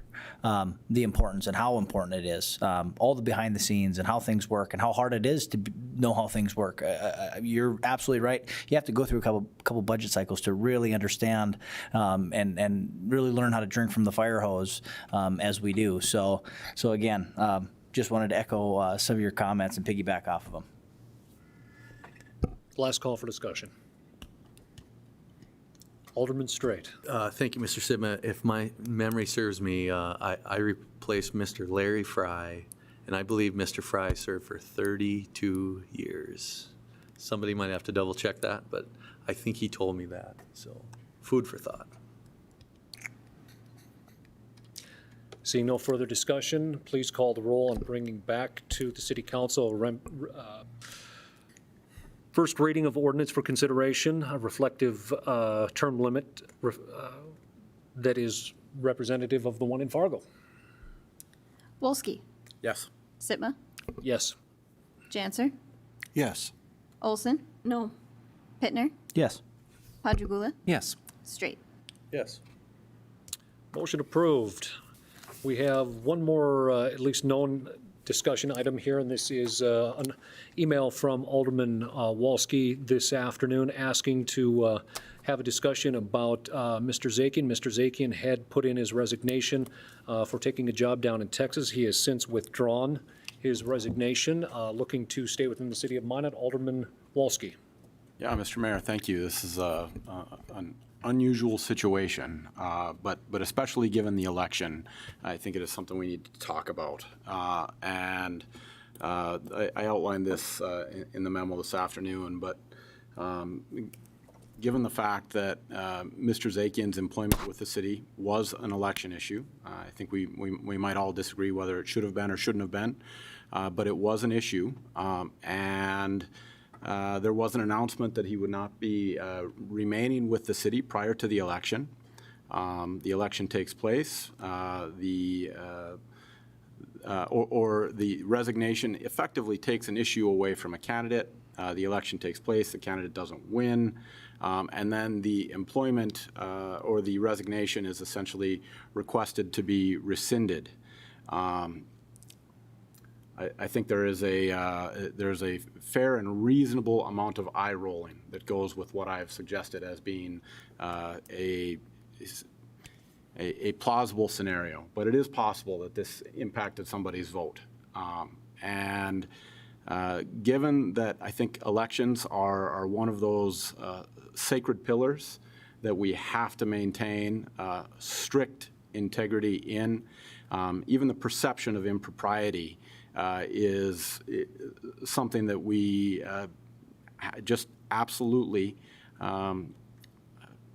we cannot, that's the third rail. We can't touch it. We have to push back against it, even a modest perception of it. So that's an issue that is central to me on this particular issue. We also have, I think, a process check to go by here because the manner in which this issue came to me, that there was a request to reconsider the resignation. It found its way to me first through a rumor and then through a rumor that I had to verify this morning. And so whether I brought this issue forward or not, my question is when was I going to hear about this, and when were we going to have a discussion about this? And so, you know, this isn't the type of thing that I really want to do in public, but I didn't have any other avenue available to me today. So here we are talking about it. My position is that there was a resignation that was offered in many organizations. That would be your last day of work. There are circumstances where the situation changes dramatically once you've decided to go work for somebody else. And I think we are, given the fact that we have an election, given the fact that we have an unclear policy here, given the fact that, especially over the last couple weeks, I have some issues related to the agenda items that I brought on June 1st regarding adherence to the council direction, or at least full-throated effort towards bringing those issues forward to us. I would move that, I need to find my notes here. I would move that we direct the city manager not to accept the request to rescind the resignation of the city's NDR director. There is a motion. Is there a second? I'll second for the discussion. All right, there is a motion and a second. I think prior to lengthy discussion, we should probably hear from Mr. Zakian, who is here with us tonight, who had contacted myself, and I think it sent out an email to, I can't remember if it was Alderman Olson, and looking for direction on how that process works as far as rescinding that. John, if you would, tell us a little bit about how the process came to be of that email and deciding to wanting to stay. I'd be glad to. Thank you, Mayor Sitma. No hidden agenda. I will very quickly walk you through the process that brought me to the conclusion that I did not want to leave here. I will state at the outset that the offer that was made to me, that I have now withdrawn from to stay here, is still on the table. And the company that made me that offer has indicated it will stay on the table indefinitely. They really would like me to relocate to Texas. So I just want to, this is not because an offer fell apart or anything like that. In working through the process and in fact spending time with a number of key city staff and looking at the volume of activities that we had accomplished and the volume of activities that still needed to be accomplished. And this is factual, this is not tooting my own horn, but realizing that my leaving would leave a huge gap in being able to make sure that we continue to be able to move forward on the same path that we have started, because frankly, in many ways, we are a lean, mean city operation, and really there is no one else currently in city government that has my level of knowledge and experience. I am also by nature not a person that likes to leave voluntarily work unfulfilled. And while this new job opportunity really did open career advancement for me, the more I thought about it, the more I realized that I really am invested in the city of Minot. I am really invested in the CDBG DR and NDR programs. We have a number of projects that we have launched with your support and help that we need to move forward. We have a number of additional challenges we need to continue to face. And at the end of the day, I realized that I would much rather stay here than move on to another career opportunity. What I did do to see if there was appropriateness to this was I did reach out, which we have been encouraged to do as department directors in the wake of the city manager scenario. I reached out to our elected officials with leadership roles to get a sense of their feelings about this. And I was very encouraged by their responses. And therefore, what I did on Friday was I rescinded my resignation through an email to Lisa as HR director, and I copied Dave as acting interim city manager. There's nothing else there. I just feel I can continue to be effective in doing this. Mayor, if I could, I would also like to clarify the other issue that Alderman Walski has briefly mentioned. At the last city council meeting, there were 2 requests made. One was to see if we could pursue an agreement with Smart Towns. Second was to see if we could pursue an agreement with Minot Park District. The next day, I did reach out to both. What I did discover, which is part of what I'm required to do as due diligence, is that neither organization is eligible to receive federal grant funds.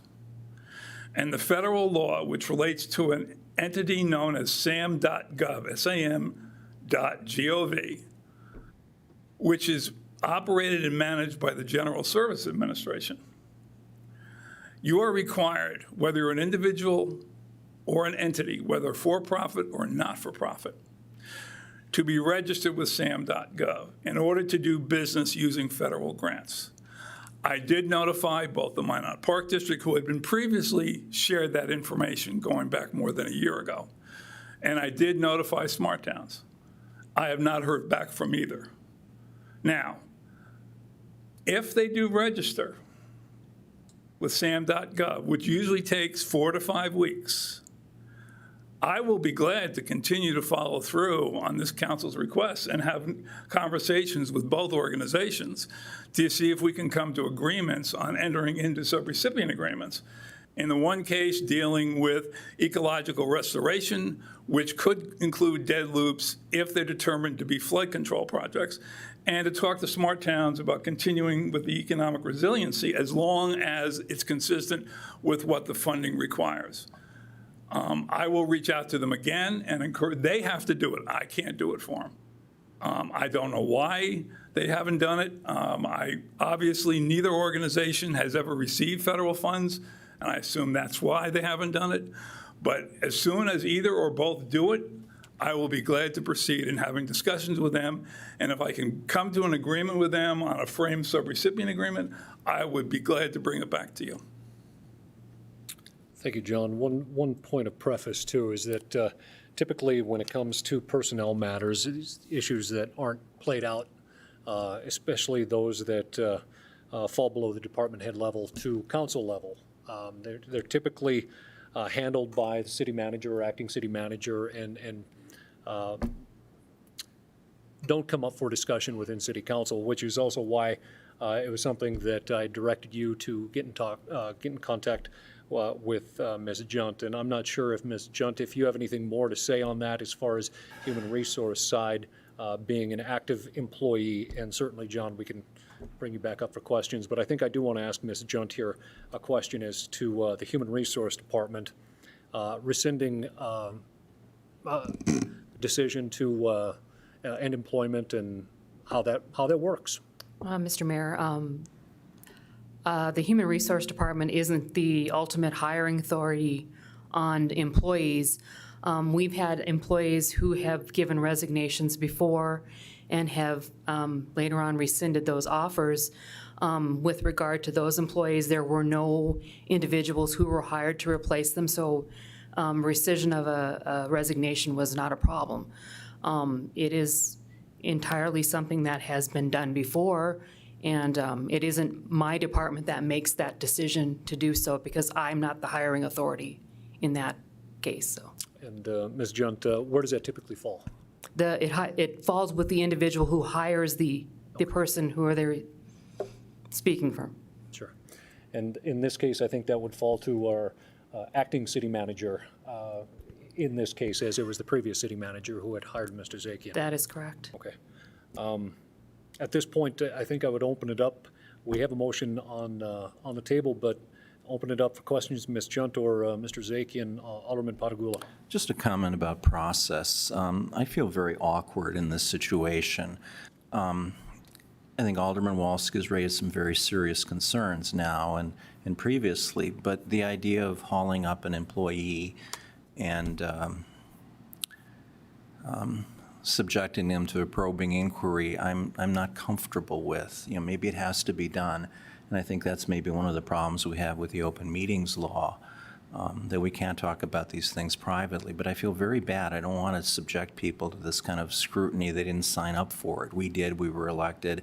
Maybe it goes down one level, but I just feel very awkward, and I'm not quite sure how to resolve this. The other comment I'd make is that I think this gets back to the issue of governance. One of the things Tom pounded into our heads, and I think did so very well and very appropriately, was that we govern collectively. We govern as a body. And I was very surprised, first of all, to hear of John's resignation, but I think I found out about it through normal channels. But I'm disturbed that I never heard, as one of 7 people on the governing body, of a decision or a desire to rescind that resignation. I know there has to be a chain of command, and I know somebody has to be in charge. But I think when we're talking about a department head, someone who's been in the public eye, who's been criticized or praised sometimes, all of us need to know, and that troubles me, because that's been something that's kept coming up lately.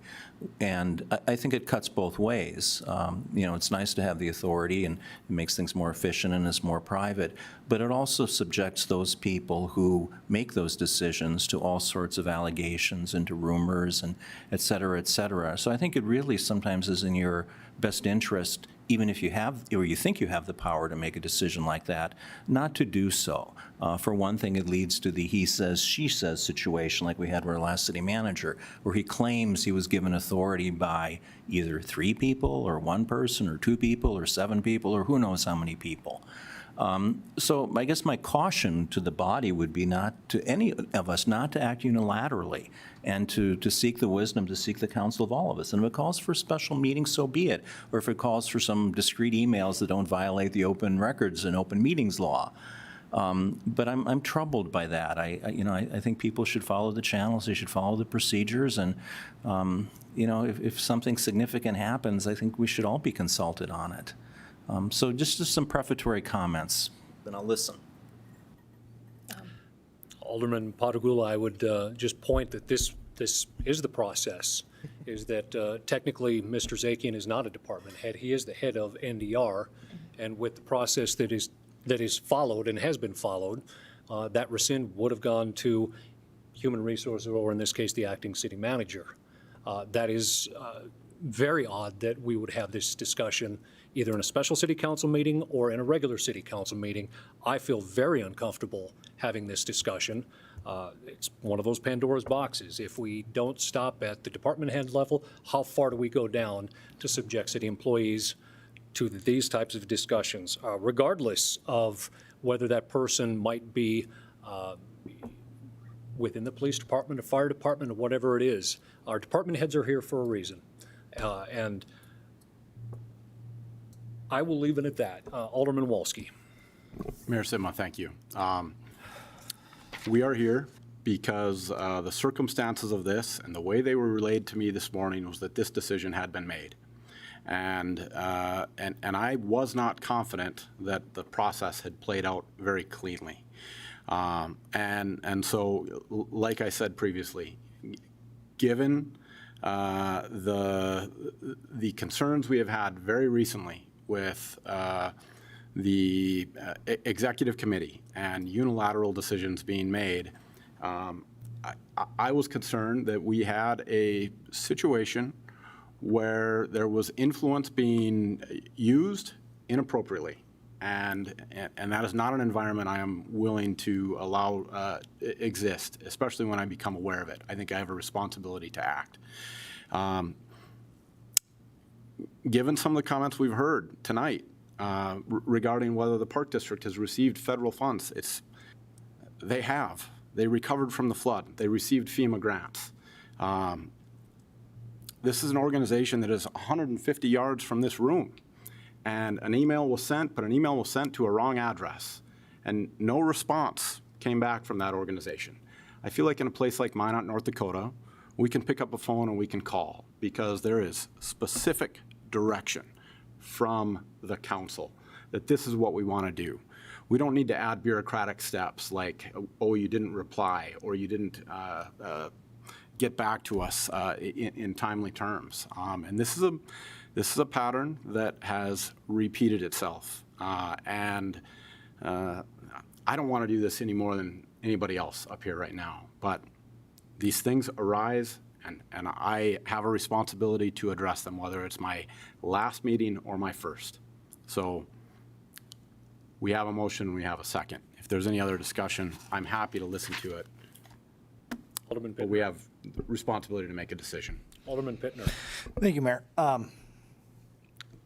I guess I would look to maybe our city attorney, and maybe I'll frame this up, but it's not uncommon for an individual to rescind a resignation because they decide to stay somewhere, or they use it as leverage. I'm not saying that happened in this. Someone is looking for a new job and they get more money at their current job and they stay. They rescind their resignation. I guess my question to the attorney is Mr. Zakian an employee of the city, and are we talking about a not accepting a resignation rescission, or are we talking about firing the individual? And the reason I say that is because he has every right to rescind his resignation if he chooses, and whether we like it or not, we can't just say, no takesy backsies. Like, we have to let him rescind it if he wants to rescind it. Mr. Mayor and Alderman Pittner, Mr. Zakian is an employee of the city. He's not a civil service employee, but he is an employee. He's not a contract position or anything like that. He's not a consultant. He's a city employee. Like the HR director informed the council, this has happened before where an employee has rescinded their resignation. And Lisa can correct me if I'm wrong, but I'm not aware of when that's not been allowed unless the position was already filled. So that would be consistent with what the city's done before. It's a decision that's up to the city manager, though. And I think that's probably where it belongs rather than at this body. Continuation, Mayor, if I may. Please. Thank you, Mayor. And to that point, as far as the position not being filled, I have concerns with this position being filled, and I don't have as much tinfoil to say that this affected the election. I really don't. I mean, I don't want to take anything away from the individuals that won this election. They won it fair and square, and they won it off of their merits. But I'm not going to say that some of the concerns or some of the lack of correspondence, picking up a phone call, it's an easy thing to do. I agree, Alderman Wolski. And I think if anything can come out of this, a silver lining in this cloud would be that we prepare ourselves as a city to be prepared for when Mr. Zakian is gone. Maybe a reorganization under moving, I believe NDR grant funds, I was told, have been placed under the community development branch. Maybe Mr. Billingsley would be the appropriate oversight for Mr. Zakian for the rest of his time here. That would prepare ourselves that if Mr. Zakian did decide to leave, and maybe just a little more accountability if that's what Alderman Wolski is looking for. I get it, but right now we're not talking about, I don't think we're talking about accepting or not accepting a rescission. We're talking about firing someone. And that's liability if I've ever seen it. So I'll leave those comments out there. Alderman Patagula. Just want to ask a quick question, follow-up to our city attorney. You said that Mr. Zakian was a city employee but not a civil service employee. Could you explain the difference, please? Mr. Mayor and Alderman Padragula, because the NDR funds are for a limited period of time and CDBG funds are a limited number of dollars that this city has available, so the position is effectively limited to those times. All of the employees that are strictly NDR and CDBG employees are not civil service, and HR director can correct me if I'm wrong on that. But the difference there is the civil service protections that are in place under our ordinance, and there are additional requirements and steps that need to be taken when you're following civil service procedures versus a non-civil service employee. So are they essentially temporary employees then? Is that the part of the distinction? Mr. Mayor and Alderman Patrick, essentially they are. Once the funds run out, the employment ends. Unless there's another place for that employee or there's a change from that employment to a regular city employee position. So what protections do they have? The normal protections of an employee in the state of North Dakota. Which are essentially none, as long as they're not discriminated against. Correct. Alderman Padragula, if I could also mention, when these employees were hired, they were told that it was a term limit based on the grant funds, so they knew that there was going to be a time when there would be no money for these positions, so they were told that at hiring. But otherwise, they're at-will employees. Correct, yes. Other than they, we can't discriminate based on certain parameters, but they are at-will employees. Thank you. Alderman Olson. Thank you, Mr. Mayor. I have a couple of different thoughts. First, I would agree that this is a very awkward situation to be in.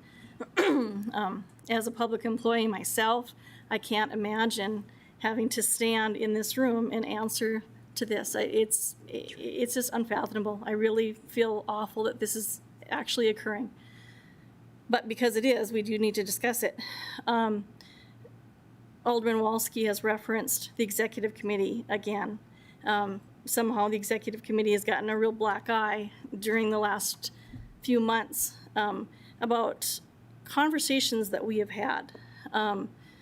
It is true that Mr. Zakian did email the mayor, the council president, and myself to get some input. He had an idea, he wanted some input. We were not given the authority to hire or fire or do anything. He was looking for input. This is not unlike conversations or communications that I've had with a lot of city employees. He wanted some feedback. That's all it was. I personally did not give him any authority, and to my knowledge, neither the mayor or the council president did either. It landed at the feet of our interim city manager. It is his decision to make. It's not ours. Further discussion, Alderman Straight. Thank you, Mr. Mayor. I appreciate the discussion. Yeah, I've sat up here and made really uncomfortable decisions lately, so I apologize to John, but John made the decision. And it's no different than, in my estimation, than former city manager Lee Staub reaching out to Council President Janser, wanting to come back to work. I appreciate John's service to the city of Minot. He had an opportunity that he applied for in a position in Texas. They wanted his services and his expertise. I understand that completely. Good for him. He has that opportunity. We just had a 3-year extension because of the COVID situation. We just had an election where we're going to have new people sitting up here. Maybe it's the opportunity for all parties. I respect John. Obviously, John and I have had a number of differences. But I think at this time, the best decision for this community and what's on the horizon is that both parties go in the direction that John ultimately wanted at the first step. That it's uncomfortable to say that publicly, but John still has that opportunity. He made it known that he wanted to leave. Now he wants to stay. I have the same feeling I did about Mr. Staub. Mr. Staub wanted to leave, and he left. Well, John wanted to leave too at the beginning, and so I think it also adds an element on the other end of the message that we're also conveying to the community. So it's a difficult situation, but that's my 2 cents. And I will say, Mr. Mayor, depending on the motion, if you wanted to allow the acting city manager to deal with this offline, I could certainly agree with that, sir, too. So. We do have a motion and a second on it. I am going to be brief on this, is that we have spent the better part of 2 years, at least, that I've been mayor, and even a little before that as an alderman, fixing out of compliance issues with HUD because we didn't know what the heck we were doing, flat out. A lot of things that were made, a lot of decisions that were made in a time where we didn't have a professional who understands HUD or who understands the regulations that we have to abide to. When we said that $74.3 million and all of those hundreds of millions of dollars in matching funds were going to be part of this National Disaster Resiliency Grant. I can appreciate wanting to stay.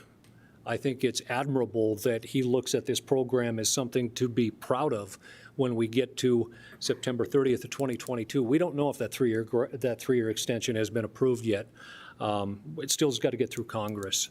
I know that there's been some difference in opinions in the community, some disagreements, but a lot of that revolves around, well, we need to do this, even though it's not in compliance with the federal regulations that we have to abide by.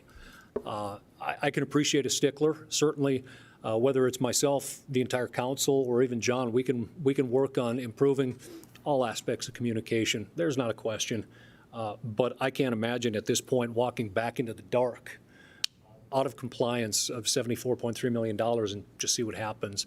Looking at the job market out there, it would be exceptionally difficult to find a replacement at this time or any time in the anytime near future when we've got so many projects that are moving along expeditiously. And to watch them grind to a halt right now would be a tragic mistake to the community.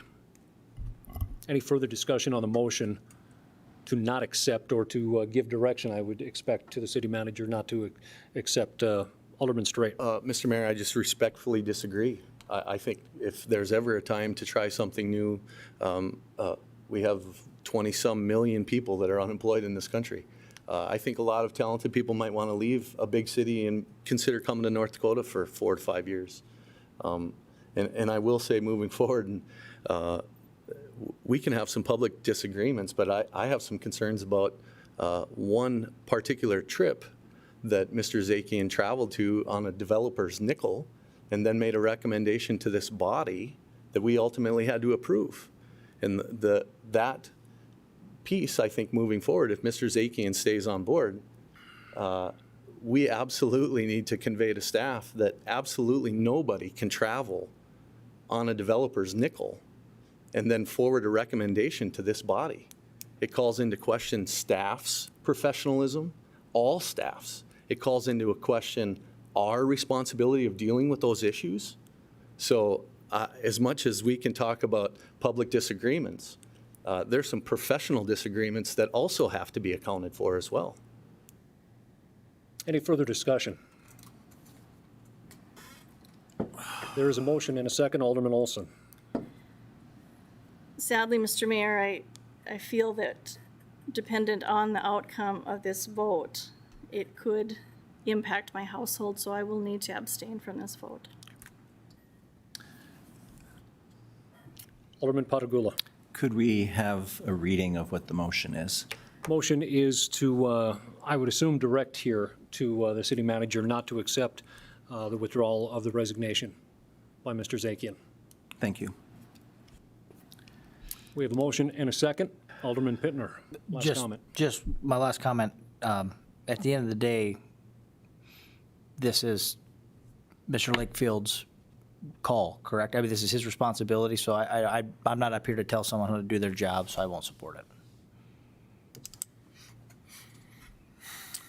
Seeing no more discussion, please call the roll. I'm sorry, I'm still the double. Is the motion to accept the rescission or not? Direct the city manager not to accept the withdrawal of the resignation.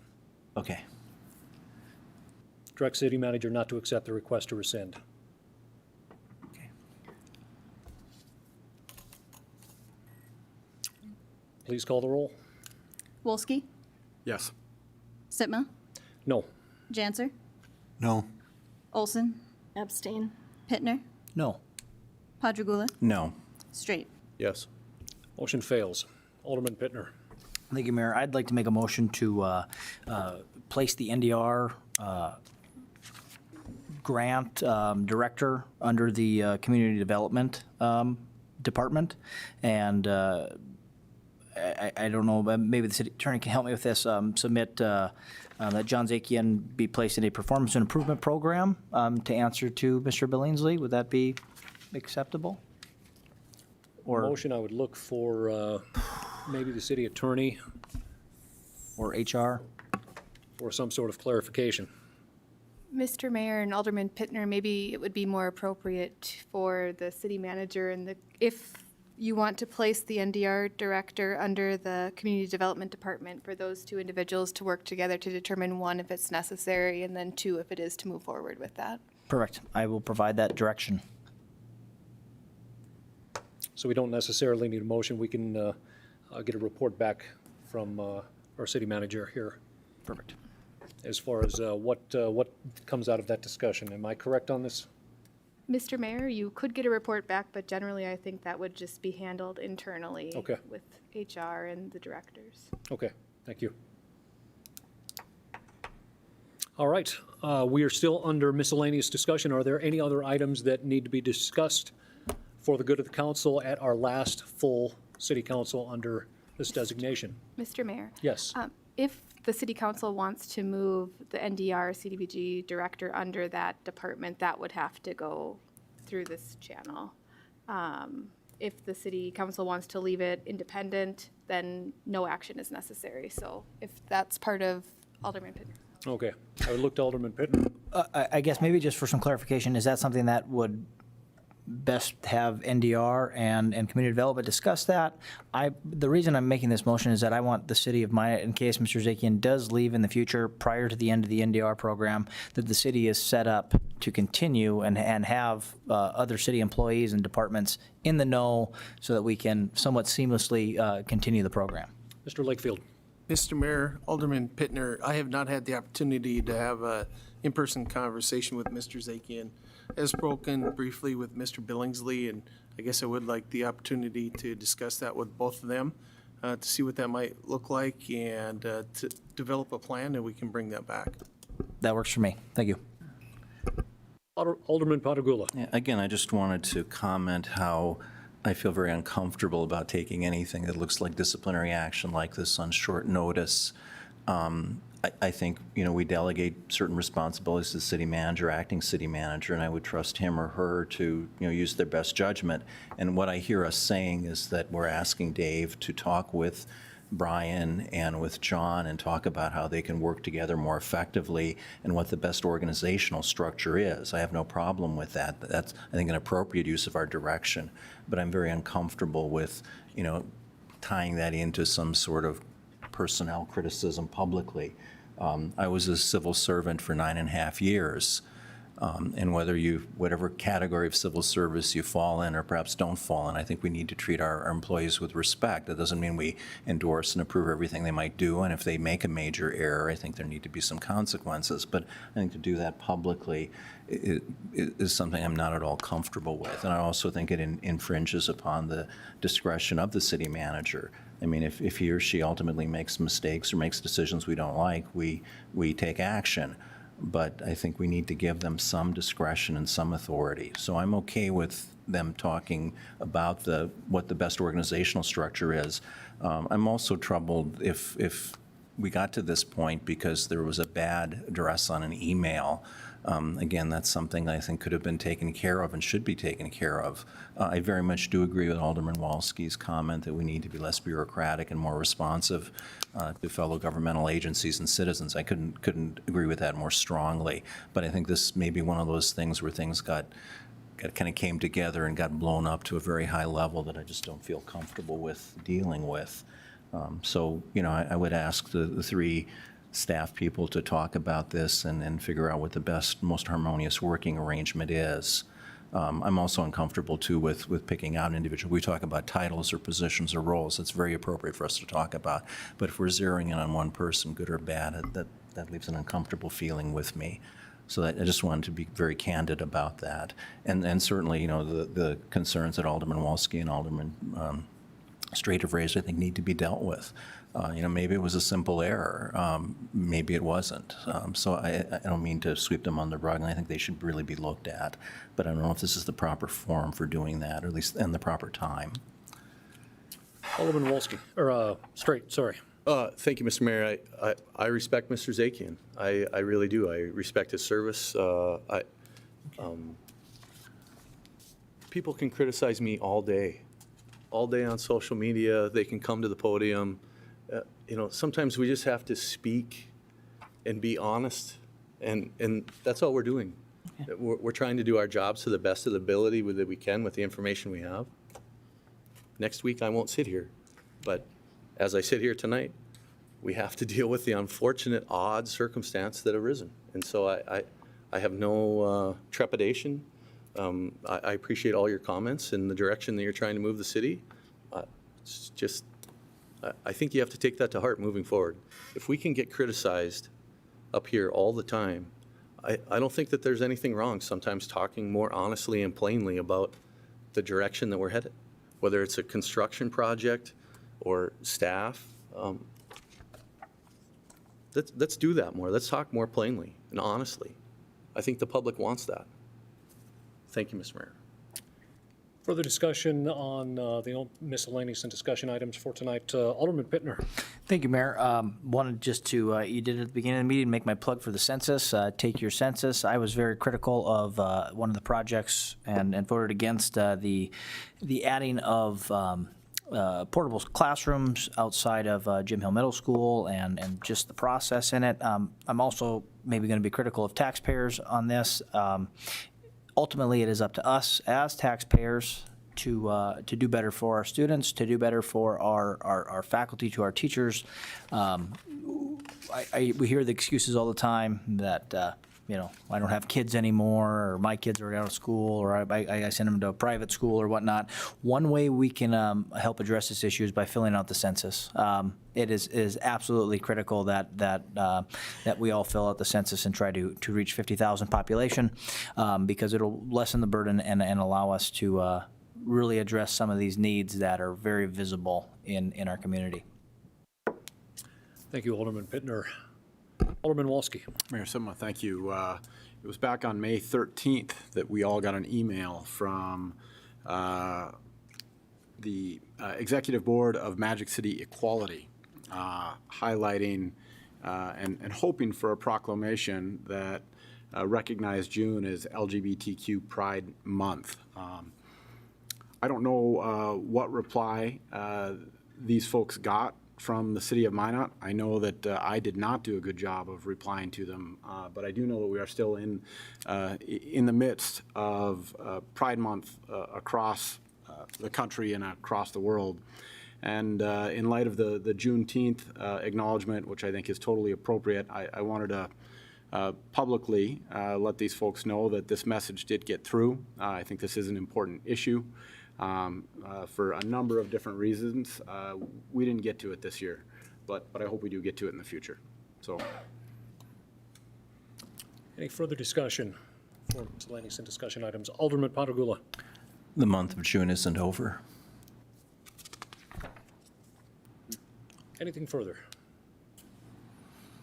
If not, that takes us to item number 7, and that is adjournment. So moved. Motion by Alderman Straight. Is there a second? I hear I think Derek we in have the our back, Mr. Mayor, liaison. saying we're not done. I think we have our Is liaison there a reports. Liaison committee? I'm sorry. I completely went by that. It's only 7:38. It slipped in there because we haven't skipped it for so long. Alderman Pittner, liaison report, 7.1. It's over you, sir. I'll start with, I guess I'll start and end with the library board I sit on. The library is in the midst of reopening to the community. They've, I think, been a very good example of how you can thrive maybe during a pandemic and adapt to still provide services to the city of Minot. So look for look to see the library reopening and providing those services once again to city of Minot. Alderman Janser. Thank you, Mr. Mayor. The City County School Park Liaison Committee has not met. We're looking to schedule a meeting in July now that the elections have been completed and the new members of those organizations will be, new elected officials will be seated. And so I'm working with the city clerk to try to come up with a date in July that we can meet. Thank you. Alderman Wolski.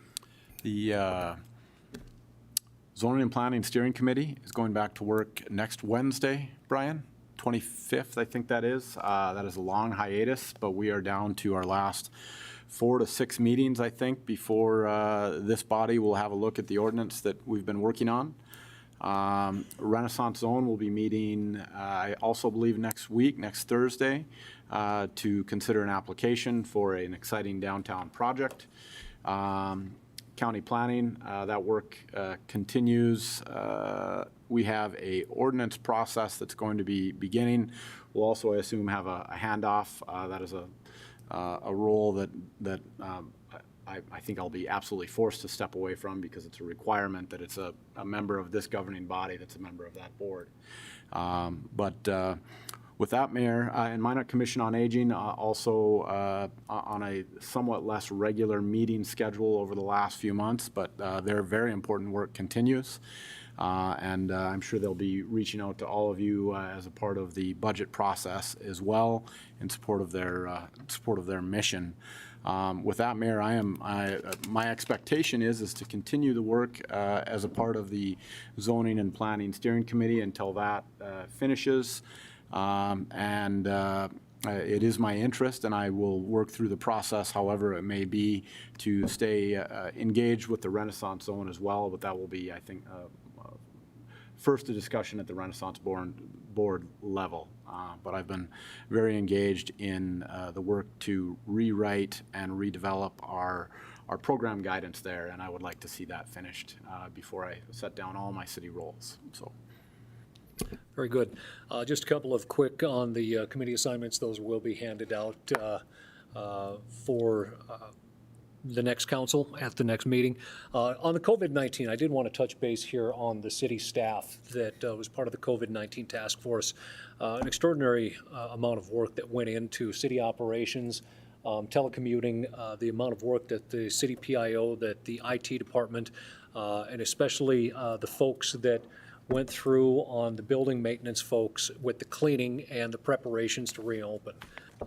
There was even more work done with the police department, fire department, the comprehensive aspect of bringing it all together, making that transition very quickly, and then also back open to the public. I think with the recommendations that have come down from the CDC was extraordinary. And also what we're learning from this. We are going to compile everything that was learned through here in an after-action review. As we took note that our emergency operations manual, when it came to pandemic, was about 3/4 of a page long. So we have learned a lot, and we are going to document all of this and really beef up that portion of our emergency operation manual in the very near future, with the help, of course, with the Ward County Emergency Manager, who was also part of that committee. So I want to say thank you again to all the staff that went through a lot of hours, that went through a lot of strain with some folks working at home, and we know how sometimes that can be less productive, more productive, just kind of how each individual circumstance works. But I certainly couldn't take this opportunity of opening back up to the public without the acknowledgement of all the staff, not only the department heads, but all the way down the line that really stepped up through what we knew was going to be in a very uncertain time and walked through it, I think, about as well as we could. There's hiccups along the way, of course, but I'm very proud of what I saw. So, Alderman Straight. Thank you, Mr. Mayor. Hats off to the folks at Service Basin Planning Council. I think they've received like $1.5 million more in federal funding that's going to go to some additional COVID business relief. So folks, business owners in the community, if you're struggling and looking for some other options, I think look for some parameters that are going to come out from Service Basin in the coming weeks. And Mr. Mayor, my final visit Minot meeting will be to Wednesday. So that's it. Thank you. Thank you. Alderman Olson. My committee schedule has been rather light. However, the Census Committee is gearing back up, and we're meeting again on Friday morning. We do want to hit the second half of this hard because, as Alderman Pittner said, it's got a huge importance to our community, so we certainly want to get everyone counted. And then just informally, I've been serving kind of as liaison between the city and the Juneteenth Planning Committee in order to make this come to fruition. They did decide kind of at the last minute to put it together due to COVID-19, but they thought that it was very important. Minot had been the first community in the state of North Dakota last year to host a Juneteenth celebration, and so we're happy to be able to celebrate again this Friday. Thank you, Alderman Olson. Alderman Patagula. None of the committees I was formally assigned to met, to my knowledge. I did have a privileged opportunity to liaison with people, and that was at the 10,500 doors I went to in the past couple months. And in the weeks and months ahead, I'll try to blend in what I learned into what I say and how I vote. It was a real opportunity. I got a chance to see what a pavement condition index really means when you walk the streets, and they're pretty bad. I got a chance to see how much pride people take in their homes and their neighborhoods. And that was very, very heart-rendering. And I got a chance to listen. I tried to take the lesson of humility more seriously and to listen and speak less. So I will be sharing what things I've learned.